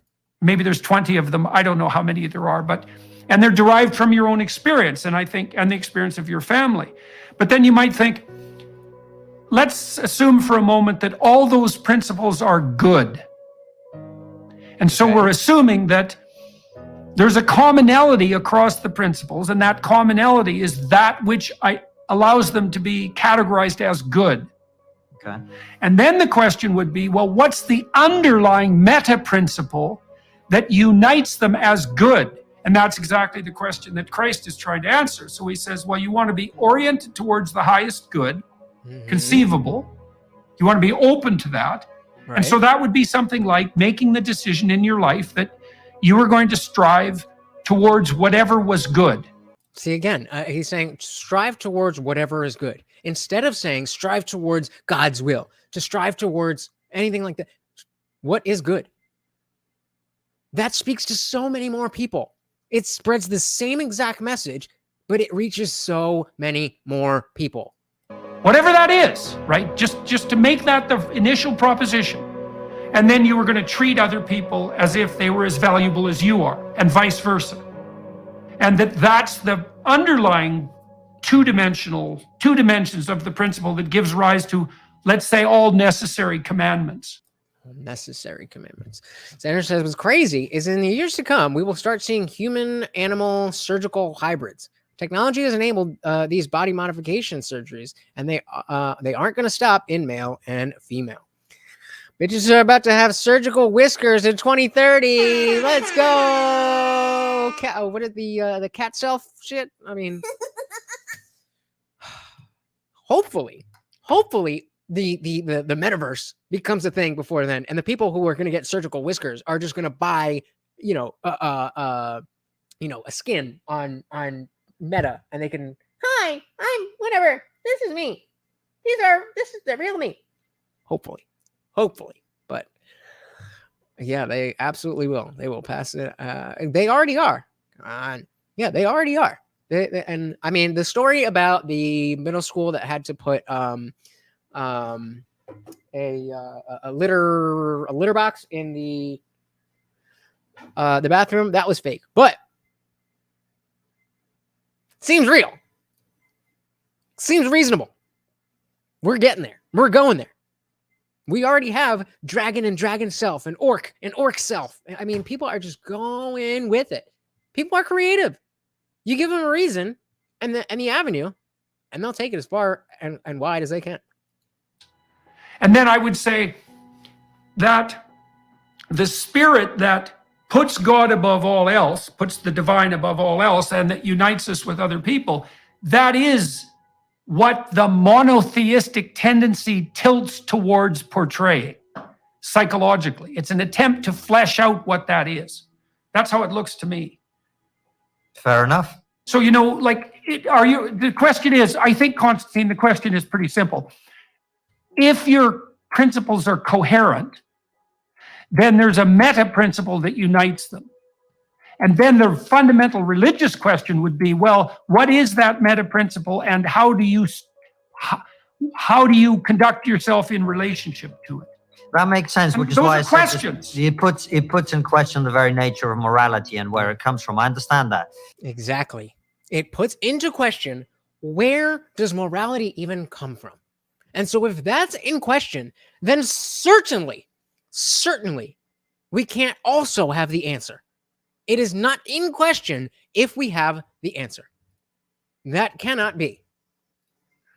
Creative and bored, unfortunately. Steel C says, U.S. has gone mad. Another thing, Russia and a few countries in Africa have given up the U.S. dollar as their global currency. That's not good. That's not good. I mean, I think we're probably, not in danger of the dollar being the world reserve currency immediately. I mean, let's just say there's other things that I would worry about first, but it's certainly not a non-issue. Certainly not a non-issue. There's destroying the dollar as part of the globalization plans unfolding soon. Bingo! You get it, man. You get it. But I certainly wouldn't make the claim that my principles are coherent. I don't know that they are. I would make that claim, but with a huge caveat that I'm always willing to be corrected. I think my principles are pretty spot on, and largely because a lot of them line up with the Bible. Even though I don't believe that God exists. And in fact, I constantly am asking you guys specifically, but everybody in my life, to critique my principles. Say, or correct me on the things that I'm wrong about. And there's nothing wrong with that. Like, people have such big egos. Xander said, destroying the dollar is, yep, we got that one. Just a few more pandemics, few more scare tactics, and people will give up all of their rights. I mean, COVID lockdown was just the test. That was just the test to see how many of you would do whatever. Put a 1 in the chat if you are not jabbed. If you are not jabbed, put a 1 in the chat. It's something that I tried to follow based on, like I said, values passed down by family and probably Judeo-Christian in origin at one point. So I don't have a good answer for you. Hey, it's not an easy thing to like spontaneously generate up an answer for. But I would also say, you said you're not sure your principles are coherent, and I would say, well, of course they're not to some degree, right? Because no one is characterized by a state of perfect coherence. Right. I think that would be paradisal in the most literal sense. Wow. So yeah, and Nick saying, I could identify as rich. I just identified as a channel with 1 million subscribers, but we call bullshit on that. Xander's not jab, Nick's not jab. Shout out to YouTube, because and no shade on anybody who had to get jabbed, but and in New York, what is good? So yeah, unwanted vote, no shade at all. But at the same time, those of us who stood up against years of lies and propaganda, you have to understand that's something unique. And yes, I am patting myself on the back, because for 3 fucking years, they tried to nail us into the ground. And now all the people with, all the people who are, going to have complications. I'm not saying it's going to be everybody. I'm not going to say these mass deaths, but there are complications. We have seen young, healthy, athletic people just literally drop and faint out of nowhere. Do I know that that's because of that? No, I don't. But I know, whatever it was. Hey, Steel C is also not jabbed. Shout out to you. Yeah, I mean, it's, they use literal bribes, literally just give you money if you just get it. Xander said, I literally saved my whole family from getting it. There you go. And now their friends are getting sick from weird shit. Xander said, my entire family was lining up, and I went full-blown conspiracy theory on their ass and got them all off that line. There you go. Yeah, man, I've been saying that. I know this is completely anecdotal, but from what I've seen, almost everybody who got the jab has gotten COVID at least once, if not multiple times. And everybody who didn't get the jab never got COVID. Now, of course, like I said, that's anecdotal and there are exceptions, but that is the pattern that I have seen. I mean, depending on how old you are. Certainly if you were like my parents, I didn't give my parents shit for getting it because they're in their 70s. So like, made more sense. It made sense for them to do that. But I'm 33. I'm good. And I mean, again, no shade to anybody who took it. There was a lot of misinformation, disinformation, information. There's a lot going on, and nobody knew what the right answer was. And it really depended on who did you listen to, who did you trust, and some of us just trusted the wrong people. Some of us didn't trust the wrong people, but we were put in situations where it was more reasonable to go along to get along than to stand up. And hey, we have to pick our battles. We do have to pick our battles. If you try to fight every single battle all the time, then you're going to spread yourself too thin. So like for unwanted foe, so and having gotten COVID, knock on wood, we'll extra knock for that. But the effects afterwards, yeah, my whole thing was like, they were saying like, okay, well, COVID could potentially not be that bad. And then you're likely to get effects. I just hurt my finger. I think I bruised the vein in my knuckle. Now, if you get COVID after that, that's some bullshit. But yeah, so I was thinking, like, if the after effects are that bad, and COVID is potentially not that bad, and I'm not in the high risk group, why don't I just chance it with COVID instead of chancing it with the jab? That was my logic, and nobody had a good answer as to why I shouldn't. Steel C said I had COVID before the vaccine even came out. I do think, because I never get sick. I think, like, aside from when I was a drug addict and I was like coming off drugs, like getting the cold, like I never stayed home from school when I was a kid. Like not once, ever. I just didn't get sick. And then November 2019. There was a week where I was feeling a little off. I don't know. But that's all I ever had. I am said it was clear that the powers to be were not being honest. I had COVID, recovered. Good to hear. Tells me my body could fight it. Exactly. Steel C said a Buffalo's Bill player. He went down in the middle of the game. Bingo. Yep. And then I am said had COVID in November 2020. Wife got it and she passed. Oh man, I'm sorry to hear that, brother. Sorry to hear that. And that's why, it's not about taking victory laps and being like, ha ha. It's not about that. Because there's real people who were affected. And no matter what you did, there was always a chance that you would be affected. And I'm so sorry that you went through that. That's let's drink one to your wife. Shout out. I'm sorry to hear that, brother. But hey, glad you're still here, man. Xander said, unfortunately, the elite got the answer they wanted, which was how much do we have to do to stop the whole world in its tracks? And as y'all can see now, it didn't take much. They will do this all again. Bingo. And release more tracking technology until we resemble a technological dictatorship. You're scaring me, brother. You're scaring me. I am that I am. Said, thing is, she never took care of herself. Her body couldn't fight it. But if you're healthy, I'd trust Mother Nature. Yeah. And that's another sad thing about, the disconnect between wanting, like universal health care and not thinking about, taking care of ourselves so that we're not overloading that system. I mean, you're worried about overloading the system for COVID. What about just if everybody is able to just go in and get MRIs and CAT scans and this, that for every little thing, and they're not taking care of themselves, who's going to pay for all that? But that's a whole other discussion.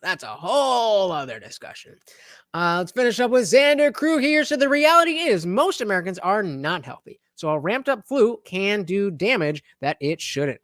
Facts.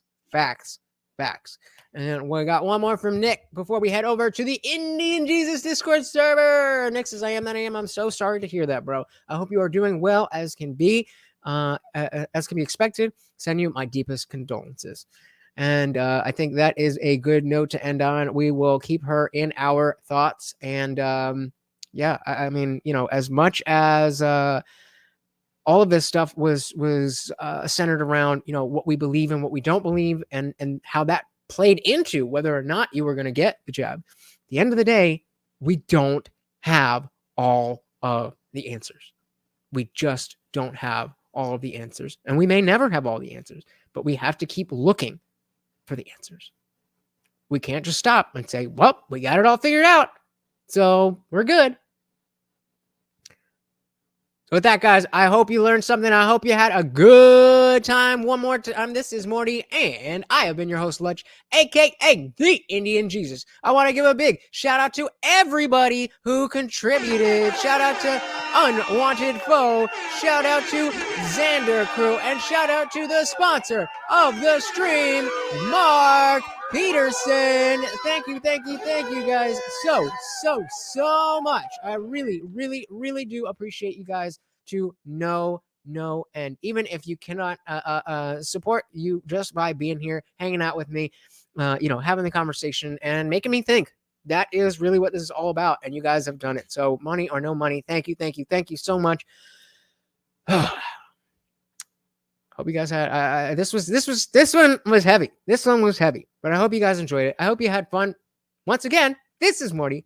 I'm your host, Lutch, aka the Indian Jesus, here to resurrect the second coming of common sense. Until next time, guys, we are out of here. Peace.